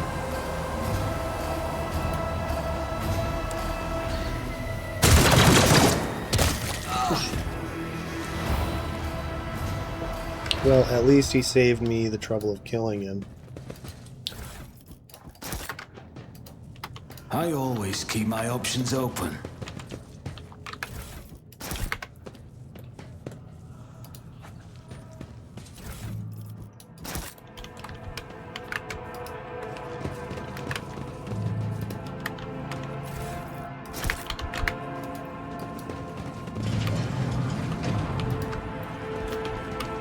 Awaken the Cogitator Spirit. Oh, is this how we power up the thing?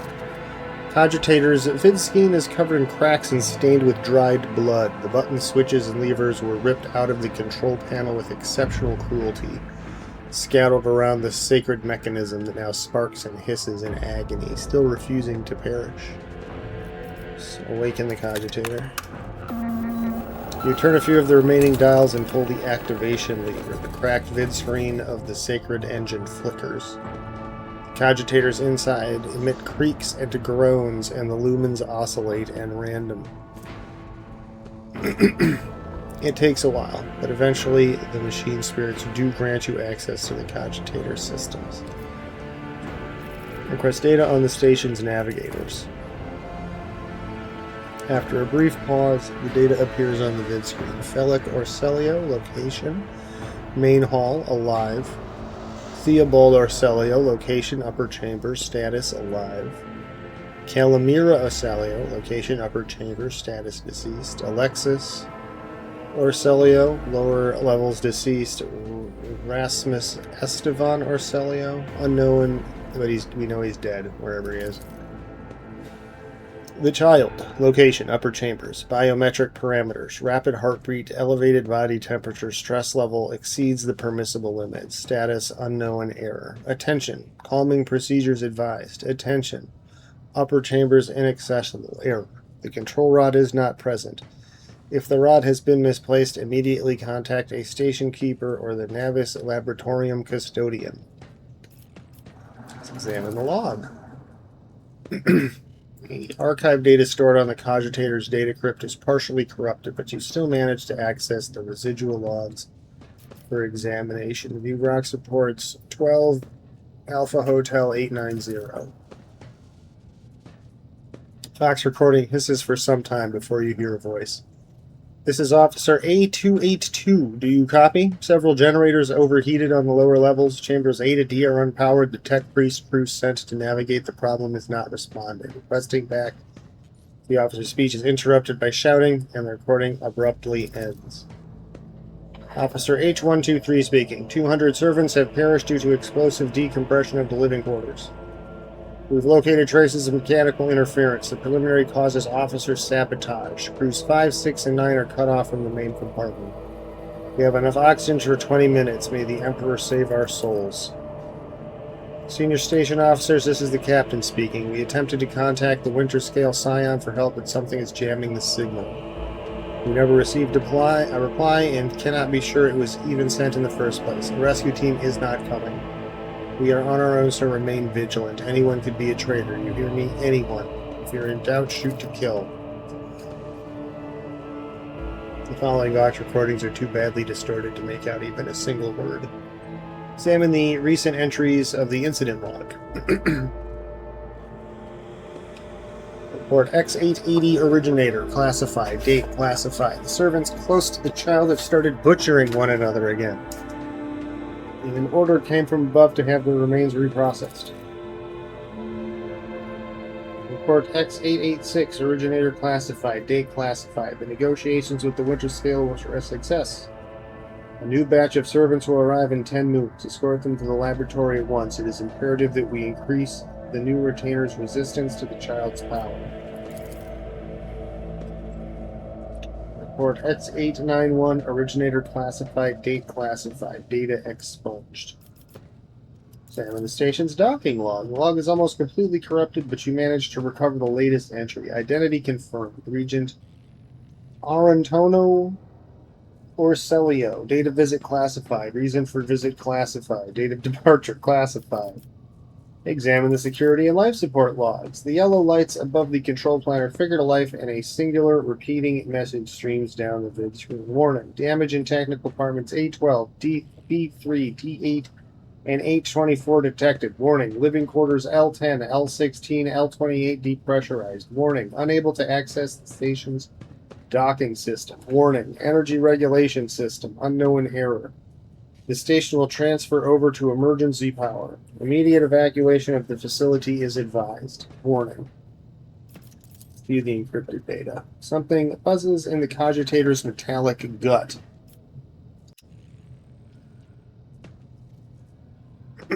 Several red lumens light up above the vid screen. Required access level. Security captain or above. Current access level. Senior security officer. Let's see if we can break through. Hey, we did. You easily bypass the restrictions imposed on the sacred machine. The cogitator's overloaded processors were unhappily. Most of the encrypted data has been wiped. You find traces of the purge protocol. Recovery is impossible. The list of the most recent commands having been embedded in the machine spirit's consciousness now flit across the screen in a single creeping file. Child, delete, pick, flow, disable access, code, annul station controls, delete, activate, shuttle, self-destruct, purge command log. Exploring the archives for a while longer yields a surviving expert from the guard captain's report, mentioning that the security system had recently been reconfigured without his knowledge. His comment reads, "Only the keepers of the station have access to the life support systems. The keeper Theobald had not left the child's side, and neither had I. Could it be that..." Read the list. Let's call Rykad Benoris for help. The system cannot carry out your command despite the eager compliance of the machine spirits. One thing is certain, the problem does not lie in the cogitator's mechanisms. Switch to the main chamber's controls. The cogs within the sacred mechanism slowly start turning with heavy grinding and clacking. Tired machine spirits grant you access to the station control, or at least its parts that still obey the cogitator. Open all the doors on the level. Cogitator's vid screen goes dark as if the machine spirits had fled their mechanical casket, but your assumption is incorrect, as it fills with static just a few moments later. You can barely make out an inscription amidst the flow of rapidly changing symbols. Warning, data corrupted, processing, error. And then there's a long string of...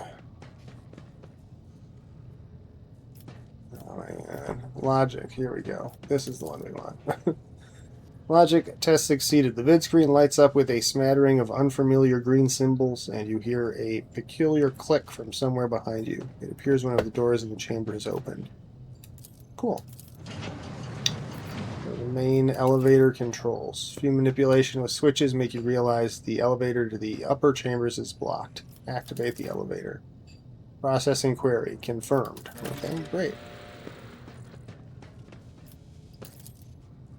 Thank you. Thank the machine spirits. Thank you, machine spirits.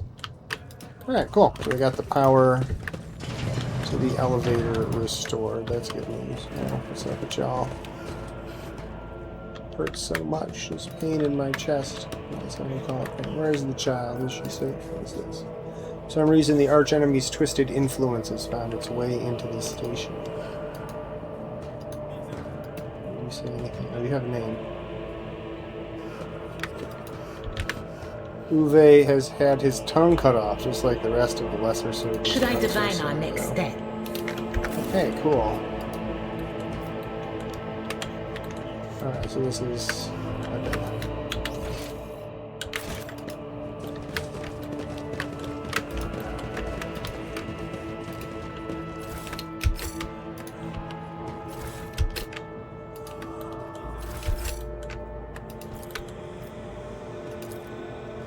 That's how it's done. Tech use that shit open, dog. Fuck yeah. Always keep your eye on the prize. I thought these were all... I thought all our doors Success would is have the been only open. outcome I accept. Nothing's impossible for this old officer. Clear it with athletics. Take these goods. Are we now able to get in? Oh, I guess... Clearing that just got us those goods. Okay, well, that's fine. I'll take it. What are we doing here?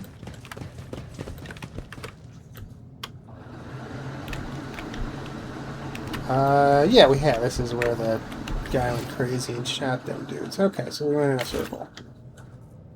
Alright, cool.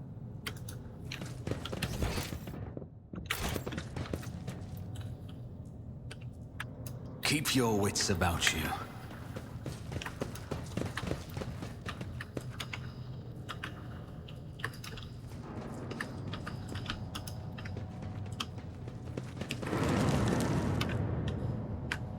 Oh, what is this? Heresy has found its way into the halls. Why did I just go all, like, purpley?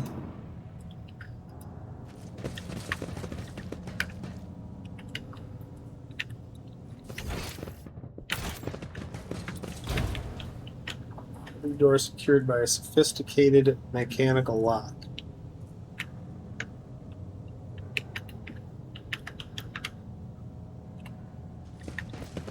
Can we just do that when we... Let's do this in front of this out.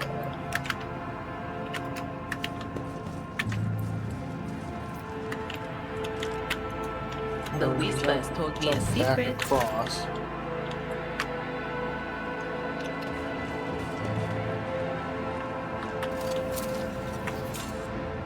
I better myself through my Rise to the service. top, or get left in the dust.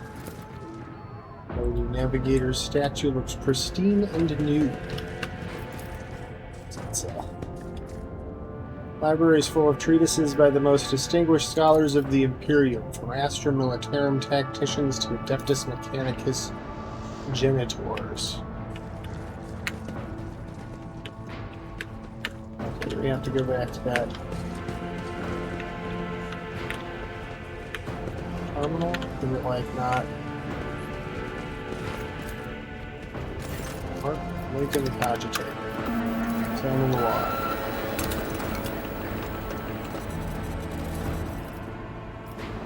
We did all of that already.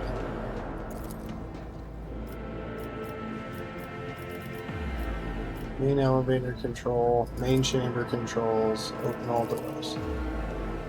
Sure, static runs across the rooms for me.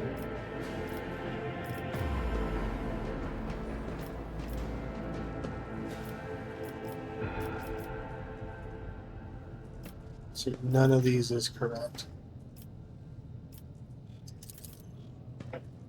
Push a few buttons. Door has already been opened.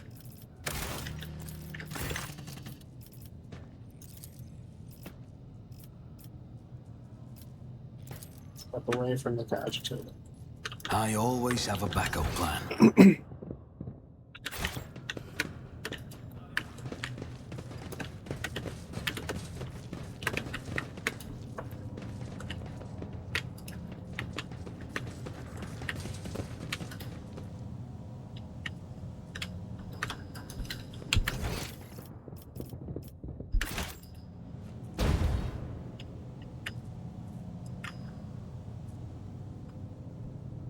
Okay, so I guess that's something else. Well, I guess we go back through here. And maybe there's another way to go. Unexpected result. Is there money to be made?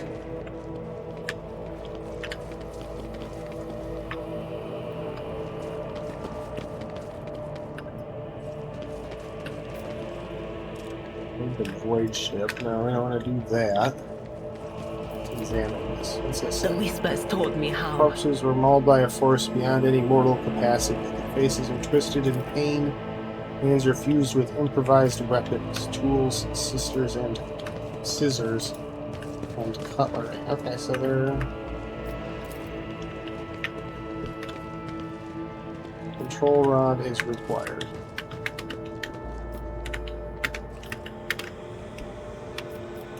Okay, so it's got to be over here Compared to somewhere. naval service, that was barely a challenge.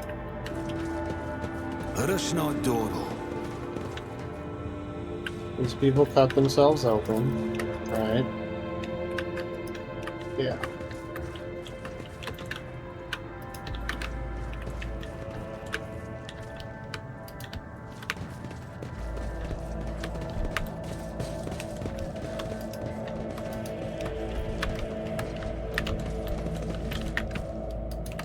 Nothing there.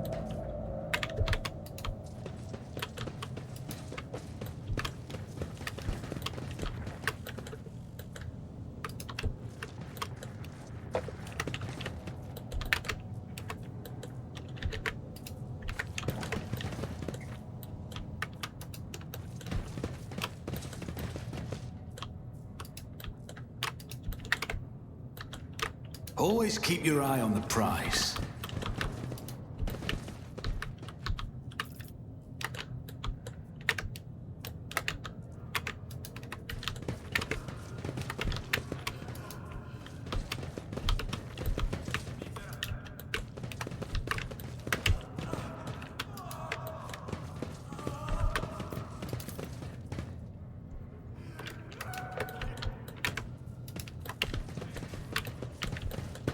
Okay, it's not there. We already checked that again. It's not in here. Can't go up this ladder.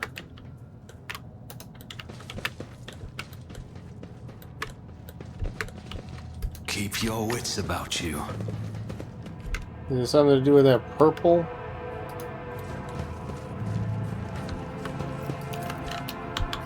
I do not know. Restart the elevator. Rebuilt in the laboratory by using blood and a sacred mechanism. Do I have a sacred mechanism?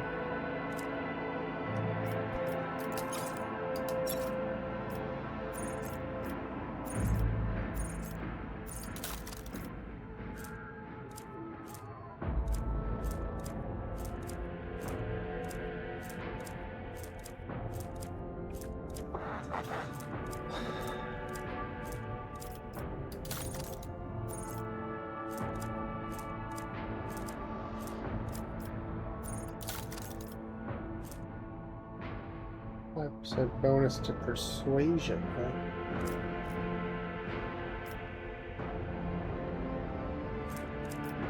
Everybody good at that? 30, 30, 30. I'm good at that.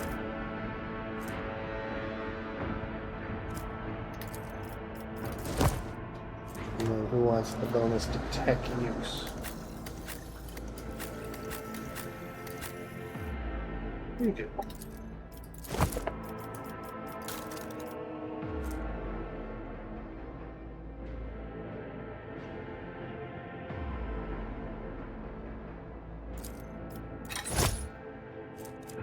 Upgraded armor for her, that's cool.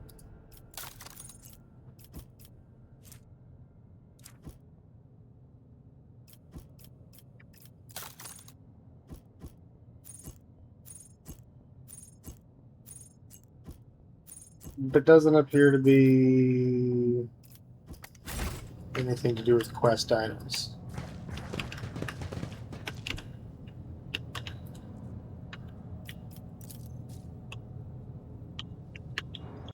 I always have a backup plan.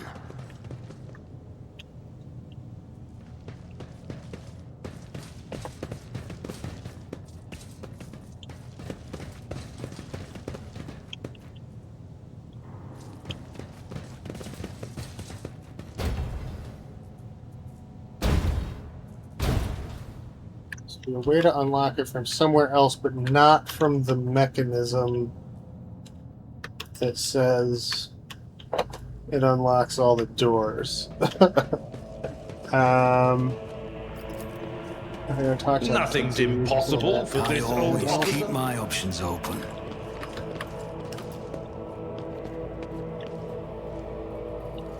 Hurry, each mystery. Okay.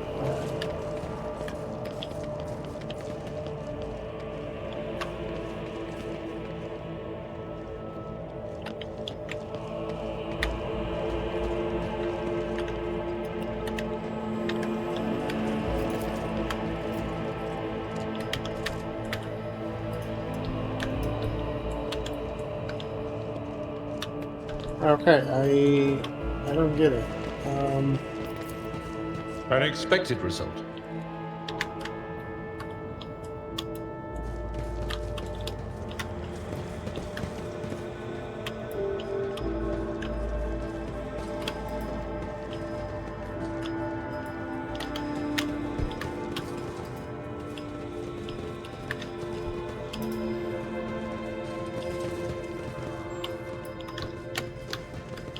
Let us not You dawdle. all still don't do anything?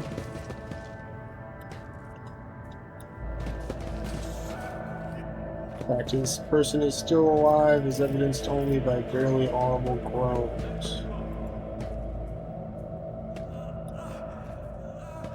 Done for, they'll kill us all.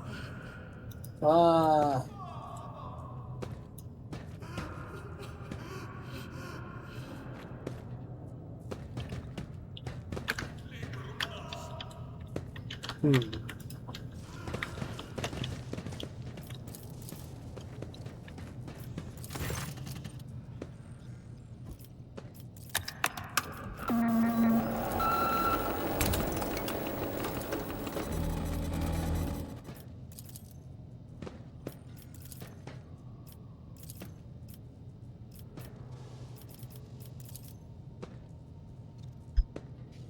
According to the report, this door has already been opened.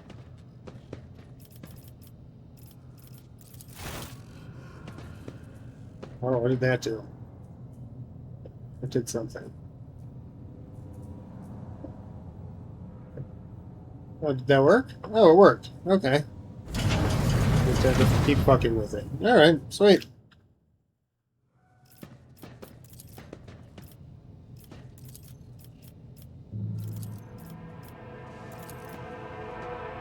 Thank you. Thank you, machine spirits. Go figures. The answer is try the thing that the one thing that we haven't tried. Who would have thought?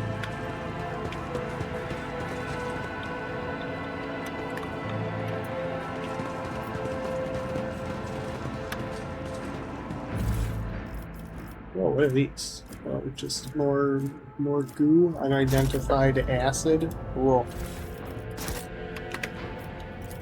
I'm gonna do a Just as medication. I planned. Synthetic amniotic fluid pools across the floor.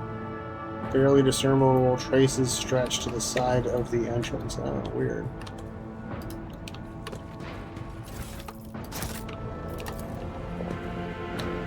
Caustic stench of reagent sears your nostrils and broken glass crunches underfoot. Somebody wanted to destroy the laboratory or find something.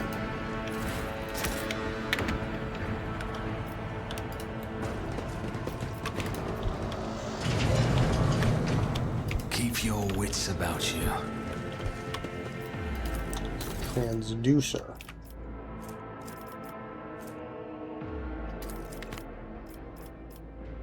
This could be an opportunity. Just make crystal dust. Okay. How do you make the control rod? Alright, cool. That was easy. I had a mantite. Cool, I should infuse that in my skeleton. Laboratory Journal H405 4045LS Experimental Section. The child's influence on the psycho-emotional state of various representatives of the Imperium. Access level Orcelio T prime.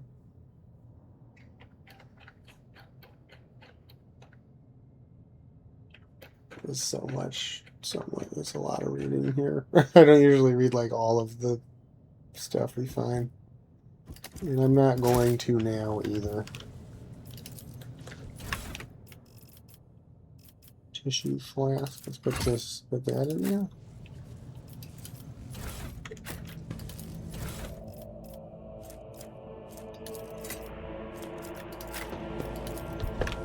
Catalyst. Put in the black water. Want to hear some funky Dixieland? Pretty mama will come and shake me by the hand and activate the device. Oh, it just exploded. Oh, maybe I should have talked to this guy who would told me what to do. Please don't kill me. They lost their mind.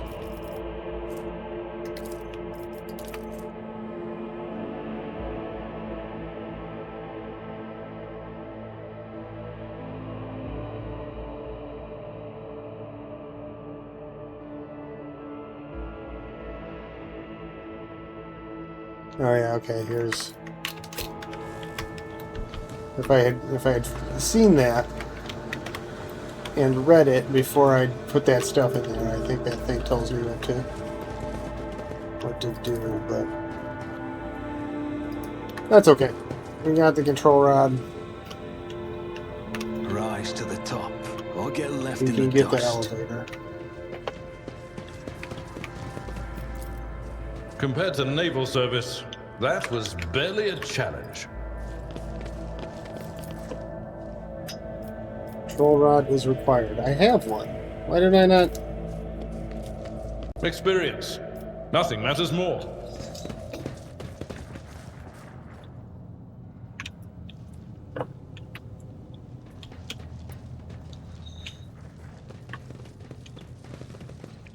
Or no, not this way.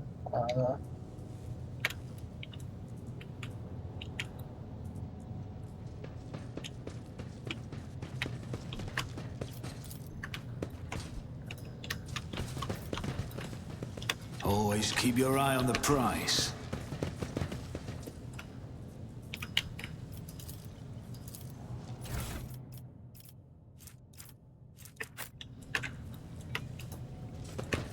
No, what the hell? I was in here. I did...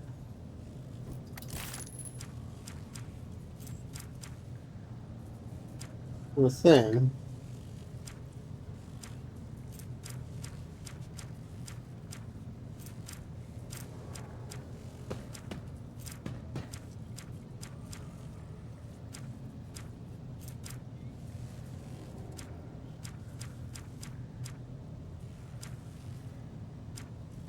Wait, what?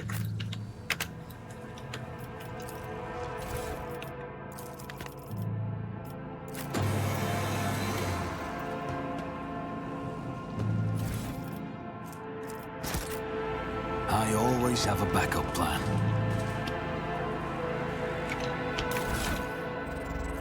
Control rod. Yeah, it's right there. What the hell? Okay, how do I use the control rod?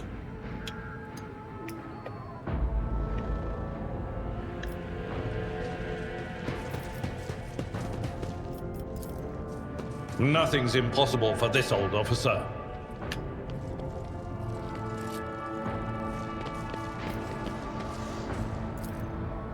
Turn on. A control rod is required. Okay.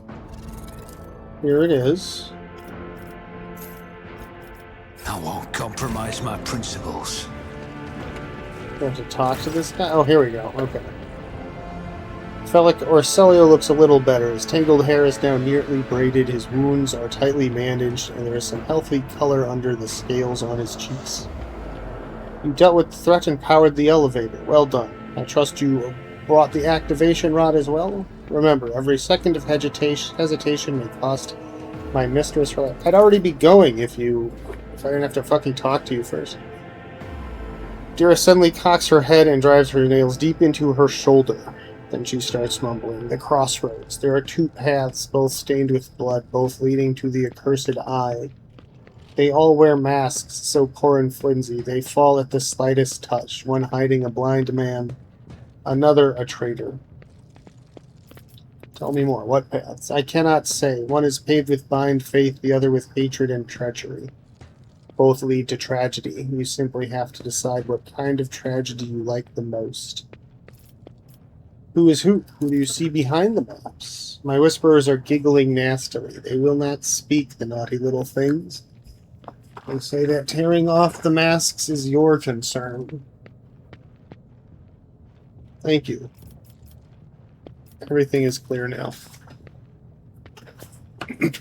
Dira nods tiredly and glances at Felix out of the corner of her eye. Station has enough problems without your sorcery, Psyker. Felix waves Sorcy off and looks too expectantly. I have many questions regarding what happened on the station. You think they are worth the life of my mistress? Who is the child mentioned in the documents and reports found on the station? You meddled with something that should have been left alone. Keeper folds his arms and shakes his head disapprovingly. The child is what the station's servants called Lady Cassia, for the commoners' dirty mouths must not sully her name by uttering it. You see, it is not beneficial for all servants to have their vocal organs altered. Some prove to be more useful when they are still able to speak. The madmen I fought were convinced that we were the traitors. Fella gives an indifferent shrug. That's why they are insane. Will you really heed the ramblings of retainers who dared to raise their hand against the scions of a noble bloodline?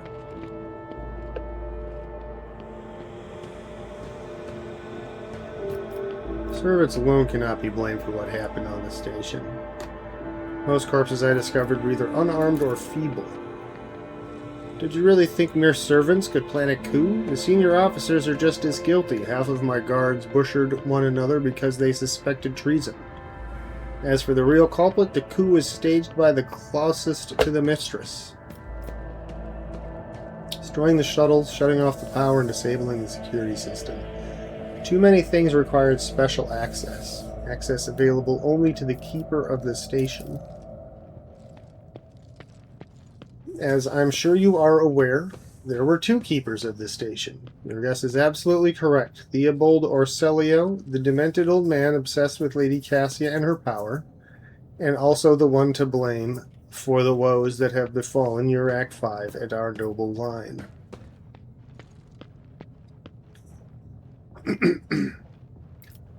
I listened to a recording of a private conversation between the station's officers. You were very lenient towards them, purposefully neglecting the security protocols. I was lenient, this is true, and in the end I paid a steep price for it. Just look at the destruction around us. The servants have left almost nothing of my home. The keeper spits out the last few words with particular bitterness. I saw the security captain's report. Only keepers have access to the station system, but Theobald stayed at his side the entire time and could not have initiated the self-destruct protocol. Which means he did it before the report was filed, or maybe after, or... Felix's stern face twists in disgust. You dare suspect me of what happened? The one who is going out of his way to preserve what little there is still left?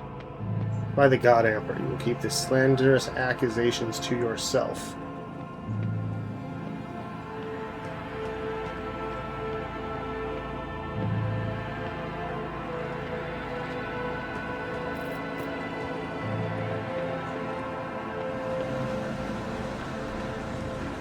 Enough lies. I'm certain you're one behind this coup.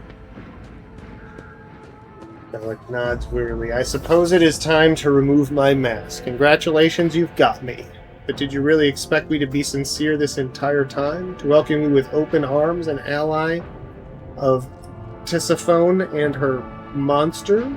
The accursed child who has tormented the navigators of House Arcelio for years? Don't make me laugh. You arrived to help her completely destroy our house. And I cannot let that happen.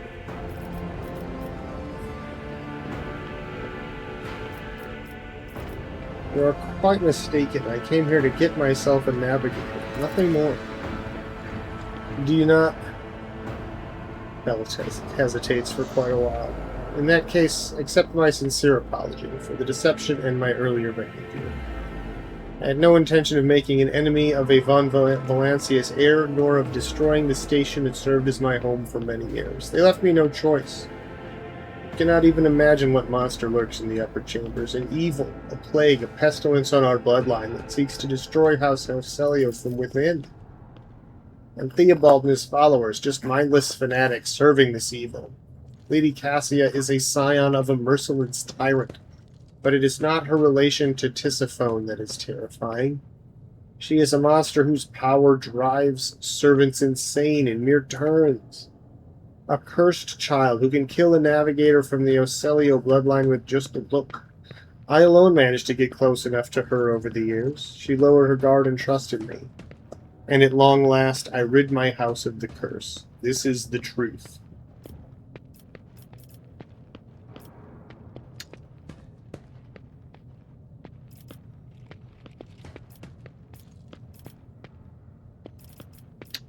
If your cursed child agrees to become my navigator, I will gladly rid you of this burden. You do not understand. This is...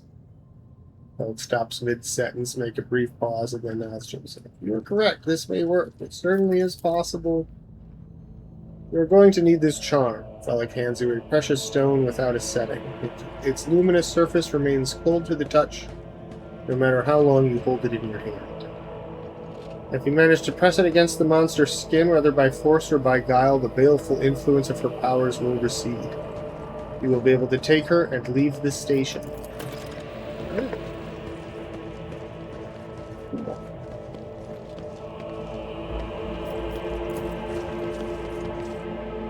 Let's head upstairs.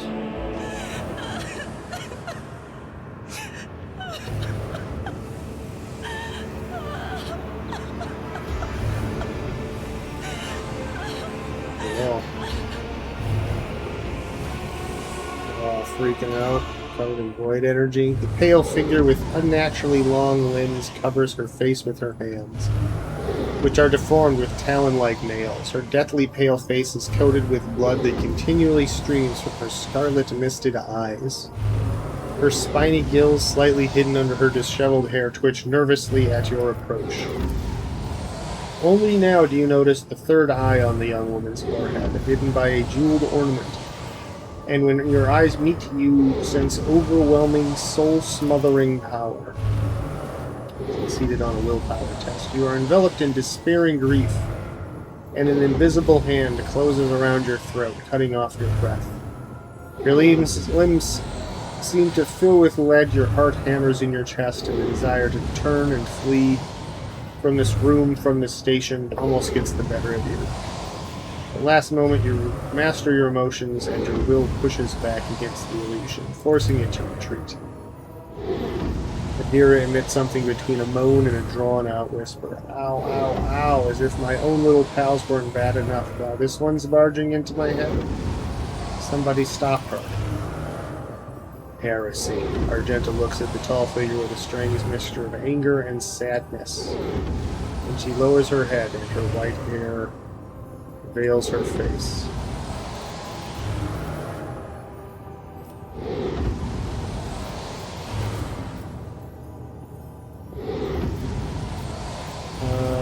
Abelard, is this Lady Cassia, I presume?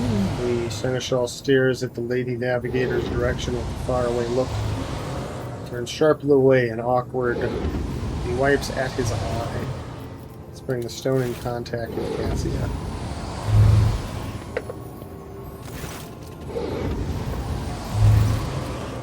You take one unbearably leaden step towards her, then another, and another. Your entire world narrows to a single target. The strange creature who has raised a tempest in your soul. As you lift the hand holding the stone, interminably slowly, you notice that up close Cassia looks more alive, more real. When you bring the ice-cold charm into contact with her startlingly human neck, the stone burns you. Glowing murkily now, it leaps from your hand, and with a hiss and a strange crystalline chime merges with Cassia's skin. Ah! Howls the Lady Navigator in pain, as her sharp nails try to find purchase on the glowing stone. But a second later, there is no trace of any wound. Only the subtle illumination of the artifact under her pale skin. Oh, what? Why is everything so dull? Lady Cassia blinks, waking from a vision and continuing to rub at the place where the stone was set. Scarlet eyes look cautiously around the room. Then, what did you do to me? I can barely see the colors. And your color, it is disputed. Who are you?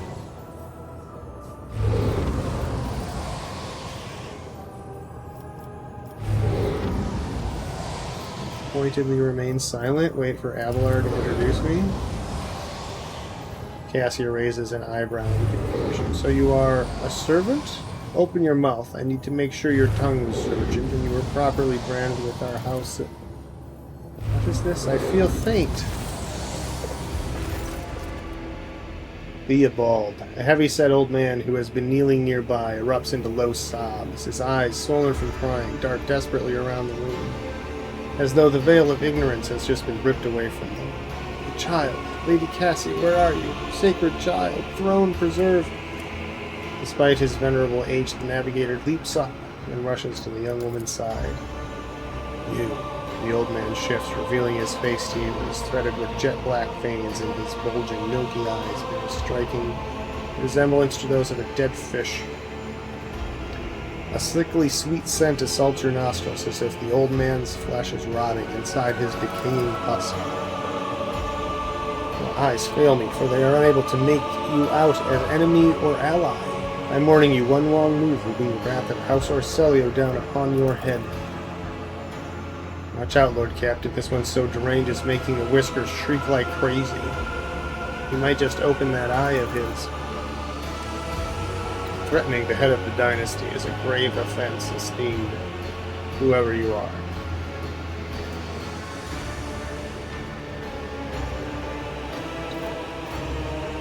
Do no harm. I came to seek the navigator's aid. Grant you do not look like pirates who have come coveting the riches of a wrecked station, or like scoundrels in Felix service. So who are you? Abelard, introduce us. His Lordship Rogue Trader Hugh Jazz von Valencius, heir to the greatest protectorate in the Coronis Expanse and bearer of the Sacred Orient of Trade, extends his greetings.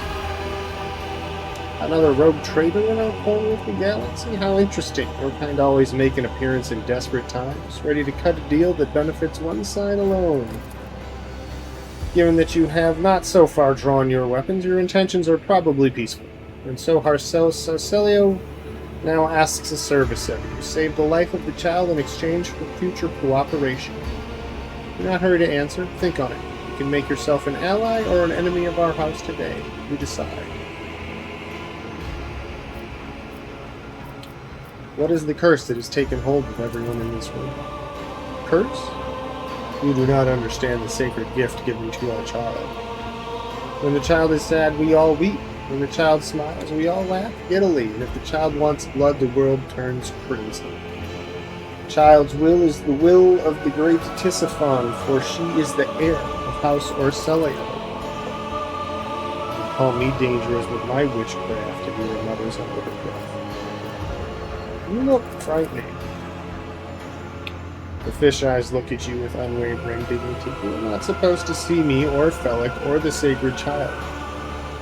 Navigators are highly paid for their loyal service to the Imperium according to his will. No one would dare judge the guides of humanity, the chosen of the galactic sovereign himself. I want to know what happened between you and Felic. Felic is my wayward student. He came to Uric 5 as a callow youth. I personally mentored him and entrusted him with the care of the child. He was like a son to me, but he proved to be just another traitor. He sought to steal our most precious treasure, the heir of our house, our sacred child. To revel in power, with others like him casting our house into the abyss, to pervert the centuries-long traditions of our family. You can see the fruits of his villainy for yourself. He decided he was not bound by his duties to the legacy of the greatest of our Novators, Tiris Phone Arcelio, who led our house to prosperity for countless years. Foolish boy, the renegades clouded his mind. They sought to seize control of the dynasty before the sacred child had come of age and taken up the Novator's throne. So choose which side you are on, a murderous traitor or the lawful sign of a noble house.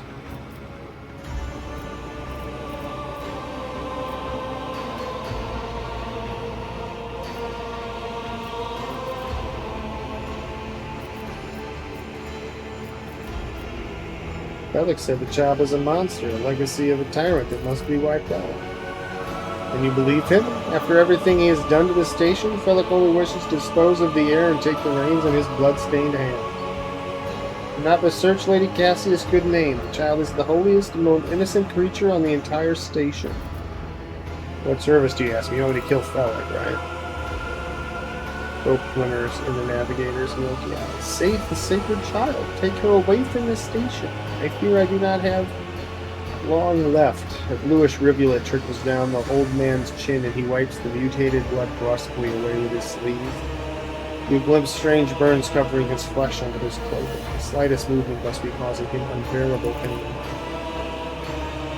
Save the child and deliver her safely to Regent Arantono, acting head of House Arcelio, in the Coronis expanse. Rest assured that the reward will be worth your effort. I know we came for Navigator, but after everything we've seen, I've got some reservations about this girl. Argenta looks at Cassia, and a painful furrow appears on her. Such a fragile thing with such a heavy burden on her shoulders. Talking as though you expect to die here. Theobald shrugs indifferently. My service to the house is coming to an end. The wounds Felix inflicted on my flesh will never heal. I am dying. Praise the throne slowly enough to see that the child is taken care of. You need help. There's a medicae deck on my ship. No, I am the keeper of Urac 5, and I will perish along with my station. On that note, I have other members to attend to. You lose control of your own station. Do not thrust my errors in my face. I am twice your age and twice as wise. Take my advice. Trust no one but yourself and the Emperor. Even those closest to you will betray you for cold power or a far-fetched idea of the bright future. I believe I have made my decision. Is that so? Please share your thoughts.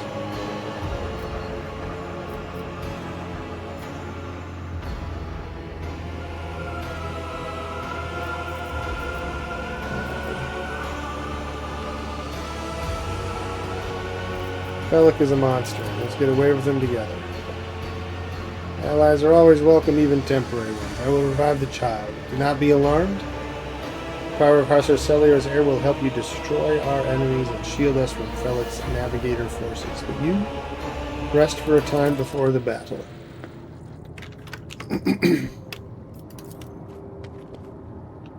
While no one appears to be living in the cage, somebody still filled the trough with dried fruit and fresh water. It is as if the painting was rendered by several different hands. The timid, uncertain lines are interlaced with rough and furious strokes coming together in arcane shapes.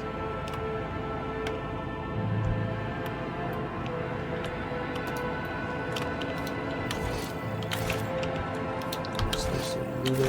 Let us know, Dordle. Pure so.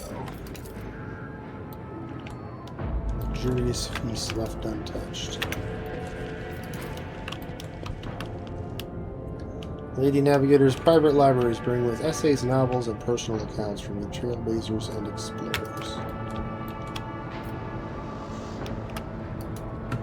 So can I talk to you when I'm ready? No? We go back down the elevator?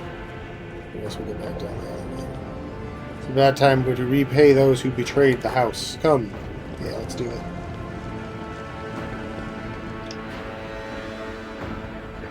Support the lawful heirs. Again, company man. You treasonous worm, I knew I should have killed you. It's enough, boy. You betrayed the child, our house, and Tisiphon herself. Surrender. I am the savior of our house, and I am prepared to pay the ultimate price. Kill them.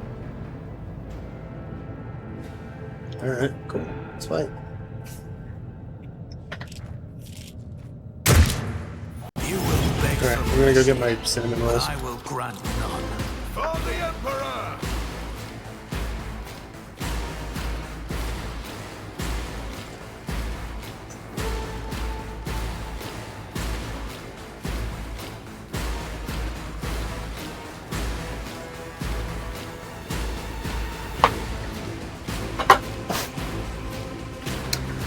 Alright, so I will here. Abelard. Go here.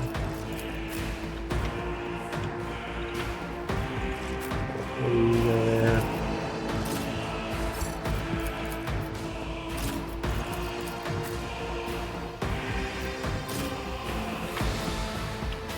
Probably good enough.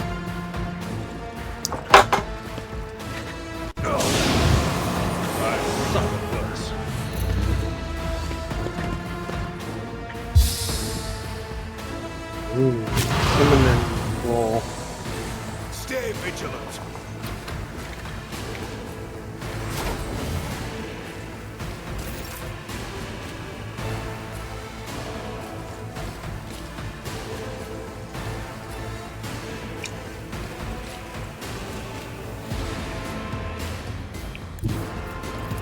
Right here, I can shoot all Guided three by of you guys. faith.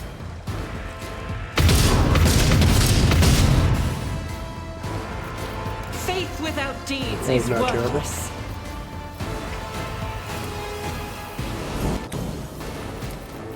Let's do it again. I'll do it. Try the gate. Yeah, not bad. Onward.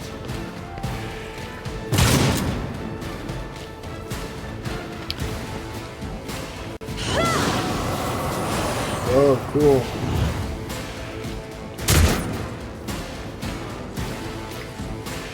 Follow my lead.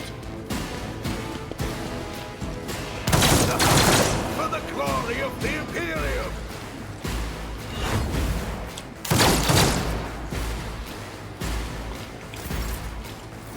Weather the storm! Pain cleanses the body. Follow my lead!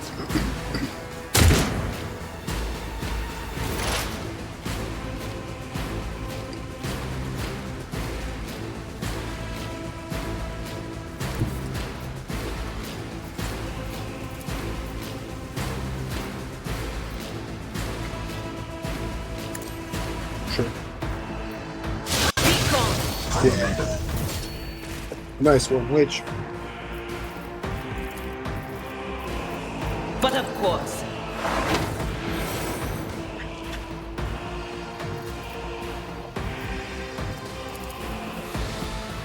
Will do.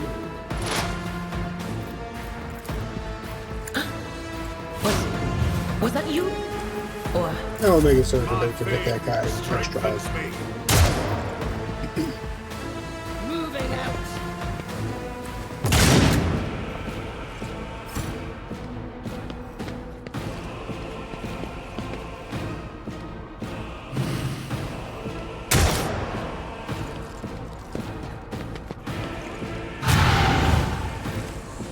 Damn.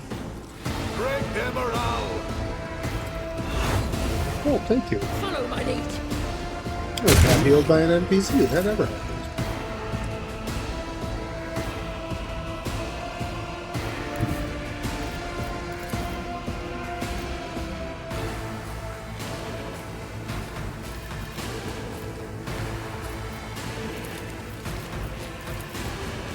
Yeah, get over there and Rejoice stab in him. battle.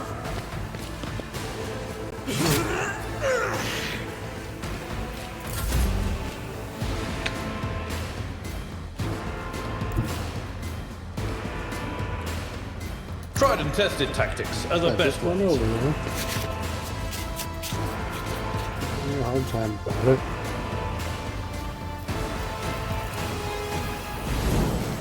It will be done.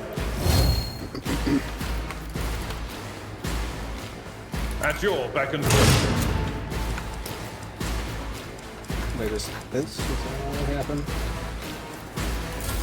I must not falter. Unclear.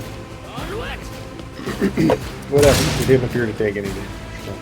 Yeah, I wish you guys would kill this guy so he'd stop shooting him. There you go. Thank you. That's good.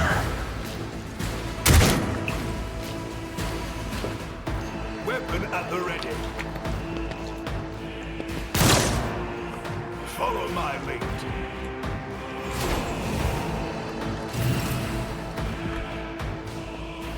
And it's just him now, right?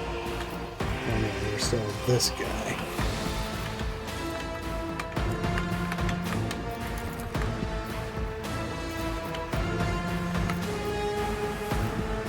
I'll make it happen. Who if not me?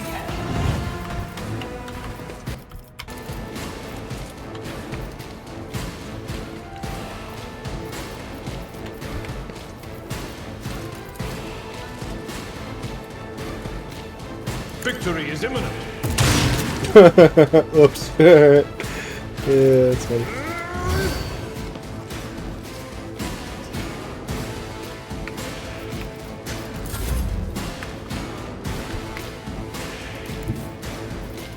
Yeah, chop him. Let's make some opportunities.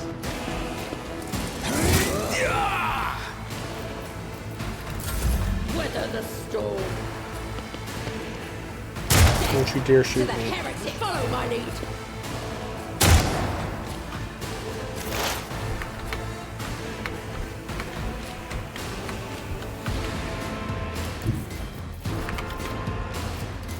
Okay. On A few it. more vulnerable. And then screen revenge out. What of course? What an unfortunate turn of fate. Cool. I'm not so sure. Get Will ourselves do. because we're standing on the street. And then I don't think that does as much. Was it you? But we'll do it. Or It doesn't do nothing, I think. Stay vigilant. It's got 46 hit points left. Or Cursed Unleashed. Oh, man.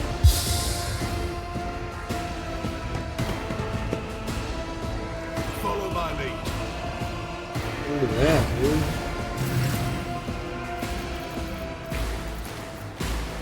As the Emperor commands, I act.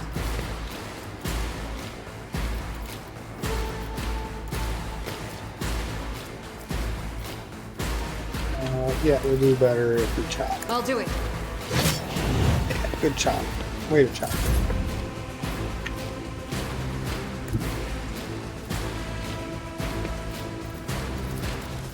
It will be done. Charge. Chop. Give him the old charge and chop. Grey hair, sure hair. Pretty good charge. Pretty good chop. Emperor, give me strength.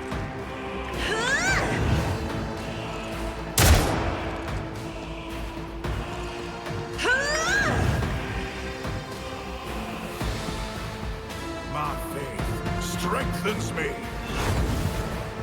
Break their morale.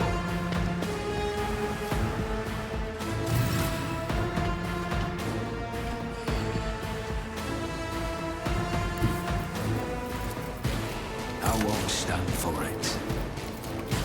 My gut tells me it's a bad idea. Okay, move up and then can you do it? No? Still no? I refuse.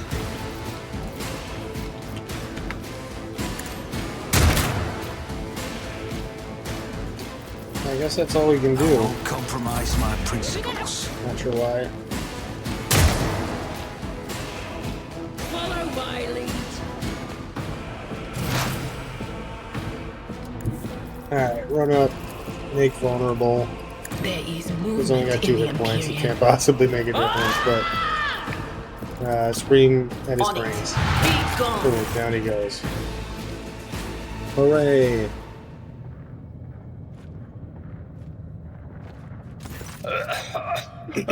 Theobald coughs up bluish blood. The armor plate on his chest is perforated in a few places, and there is a tangle of metal and visa where his abdomen ought to be. When the navigator's pale eyes find Cassia, he quietly laughs. Now, this is your burden, child. Survive. Return to the fold of your house as your destiny demands. No! Don't leave me alone in this violet-brown haze! Wake up! Your mistress is giving you an order! Do you hear me? Cassie looks at the navigator's body in bewilderment. You are overwhelmed with an inexplicable sense of loneliness and grief. Oh, she's voice acting. That means she probably joins the party. That's cool. He was a fine seer of the warp. He fought for his mistress until the end. Yeah, no. Enough's enough. I've had my fill of waterworks, thank you.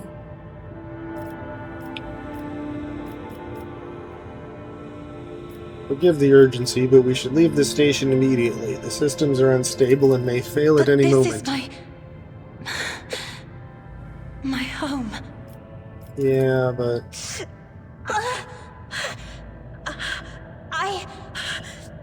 What have you done to me? What did you put in my neck? My powers feel like an emptied cup. The shadows around me have grown darker. What is going on? Help me! Relieve me of this burden!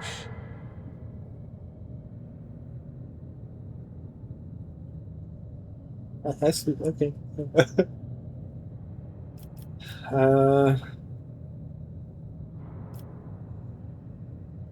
The stone will not kill you. Let us set this issue aside for now.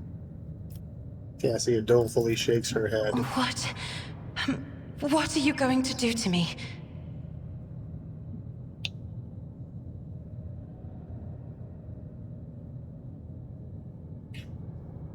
I can threaten her, I can be nice, or I can be mercenary about it.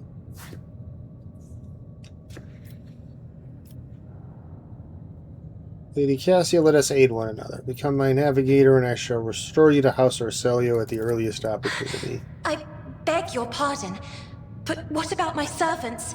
Yurak 5 is still full of people loyal to House Orselio. I will provide you with every necessity. Naturally, this includes servants. Accompanying a rogue trader on their travels is an honor for any navigator. Let us go. I can no longer bear the sight of the deathly pale shadows that drape the bodies of the fallen. Cool. Shouldn't that my whispers tell me jokes? Jokes that once said aloud make your eyes bleed and blood Cool. curdle. Back to the bridge. Talk about black comedy.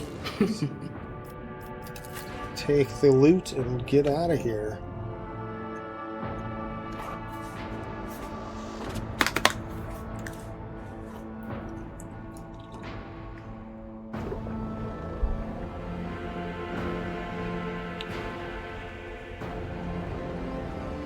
Alright, fantastic. Well, we got ourselves a navigator. That is one task checked off our list. That's my kick-ass chair. Lord Captain, Lady Navigator, welcome aboard. The Sanctum Navis has been prepared for the communion ritual, but if the Lady Navigator wishes to rest in her quarters first... Cassia sharply raises her hand in protest, then closes it around the glowing stone in her throat. The pain grimace twists her uncanny features. I first wish to speak to the rogue trader. Leave us. Of course. When you are ready for the ritual, please let me know.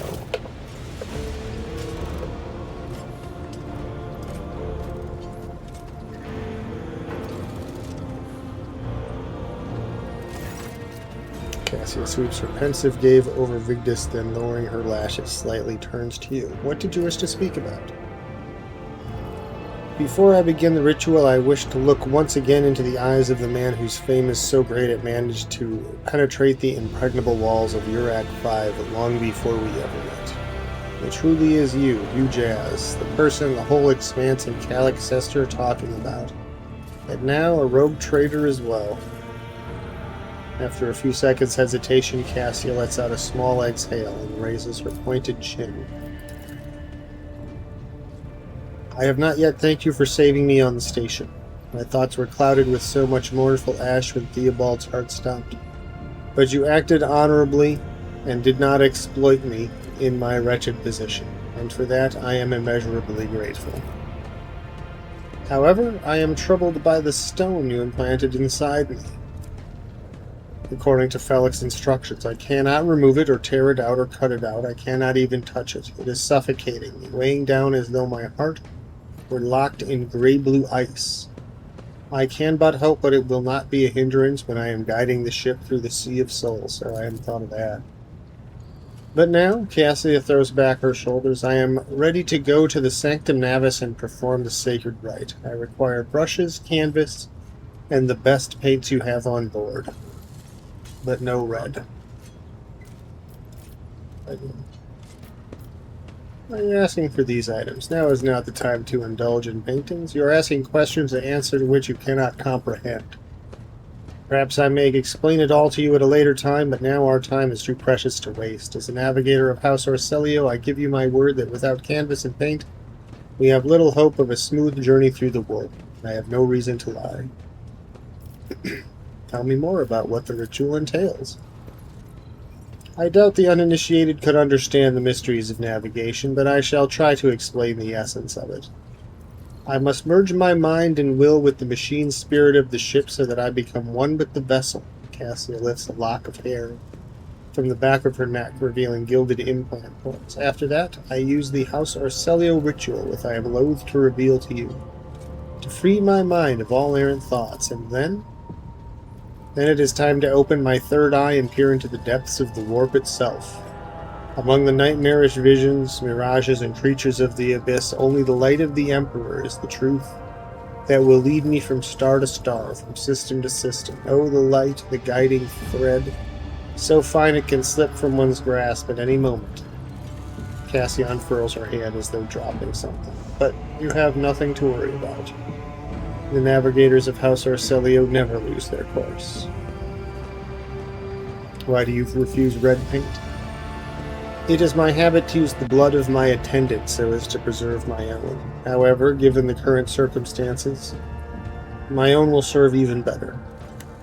The blood of the Navis Noblite is sacred, and it is more suitable for the communion ritual. I shall ensure that all necessary supplies are delivered.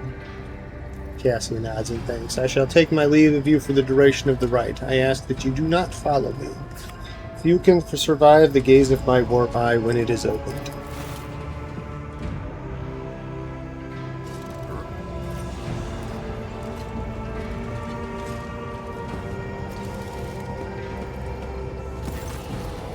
Lord Captain, I will oversee the open channel between the Lord Navigator and the bridge, and may the Emperor's light help us all. Cassia Orcelio is the youngest heir of a Navis Noblite house. Unique navigator gene. Okay. Several minutes pass before Cassia's wavering voice interrupts the low cackle of the box. Make ready. Initiating the communion ritual. You hear the exultant ring of metal freed from its scabbard, then the stifled gasp of the laving navigator, the rhythmic drip of liquid on canvas, and the faint whisper of a brush. I see violet vortexes lashing an ocean with a million flails, and umber shadows sprinting over the surface in a fiery dance. A storm rising above foaming waters, armadas drowning in fog. The path from one end to another cannot be seen. And here, beyond the wall of glass, a daughter forsaken by her father yearns for her brother, and the sun's pale disk goes in tireless pursuit. Of her? No, of me. Its frozen rays lie that spring is here. The light is deadened. The great ruler is gone. Boxmaster recoils at Cassie's words and accidentally snaps one of the cogitator levers. The panel beneath her fingers emits sparks and the Voxcaster falls silent. She quickly flips as a series of switches and bows guiltily. My abject apologies for cutting off the broadcast, Lord Captain. I have never heard the warp speaking through a navigator before. The connection is restored now. It will not happen again. Cassie, are you alright in there? You feel a sharp jolt, and the ship trembles like a wounded creature. The Vox officers report that lumens have gone out across all decks, and that the captain's bridge is the only place that has not been plunged into darkness. Lord Captain, the engineers report that the Lady Navigator's ritual has agitated machine spirits all over the vessel. It is no cause for great concern, but we cannot assess the damage until the ritual is over. We took 9 damage to the ship. Class Warfare is the name of our ship, by the way. Rogue Trader, I fear I have unfortunate news. Endless blackness is spread across the canvas, dividing what should be whole in two, and my sight cannot glimpse the light of the Emperor as clearly as before. I cannot turn around. My brush only draws me onward. The way is blocked. You hear a heavy exhale, rustling fabric and metallic clinking. By the Emperor's grace, the ritual is successful. Your vessel's temperament presented a challenge. Its cold steel grip did not allow me to breathe freely even for a second. It was as if the depths of the ship housed not only machine spirits, but something other. Now I will retreat to my chambers to recover my strength. Send for me if you have need of me. Lord Captain, was the Boxmaster. Congratulations on acquiring a navigator. Please spare me a few moments of your time, as there are several matters that require your attention. First of all, I wish to report on the condition of the station, Urak 5. That you opted to begin your visit to the Rycad system with a different destination, this station could have become critically unstable. Fortunately, the decision to immediately visit the representatives of the Navis Noblite bought us precious time. We can either focus our efforts on disassembling the station and procuring technological components for our own vessels, or attempt to save as many valuables as we can. Gather components that may be of use on the ship. As you command, we got 3 scrap containers. Cool. With your permission, I would also like to remind you that we are still looking for an Engine Seer Prime. Both the vessel and its machine spirits are in desperate need of oversight by an experienced tech priest. We are also missing some crew, and much more importantly, we have not yet located Henrix von Calix, the right hand of the Lord Inquisitor. Now, we know for certain he was not at Urak 5, so we should keep this in mind when making any future plans. Thank you, Bigness. This will be all for now. As it pleases you, Lord Captain. Alright, cool. And then we've got settings.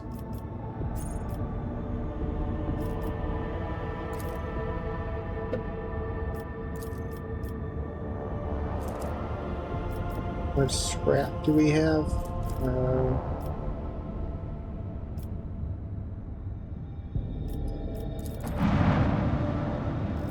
That's where we are. Character, journal.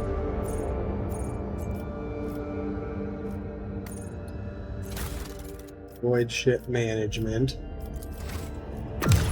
Back to bridge. There it is. Okay, cool. Alright, and then I think we're going to leave it off here. Mission accomplished. Quest completed. Navigator obtained.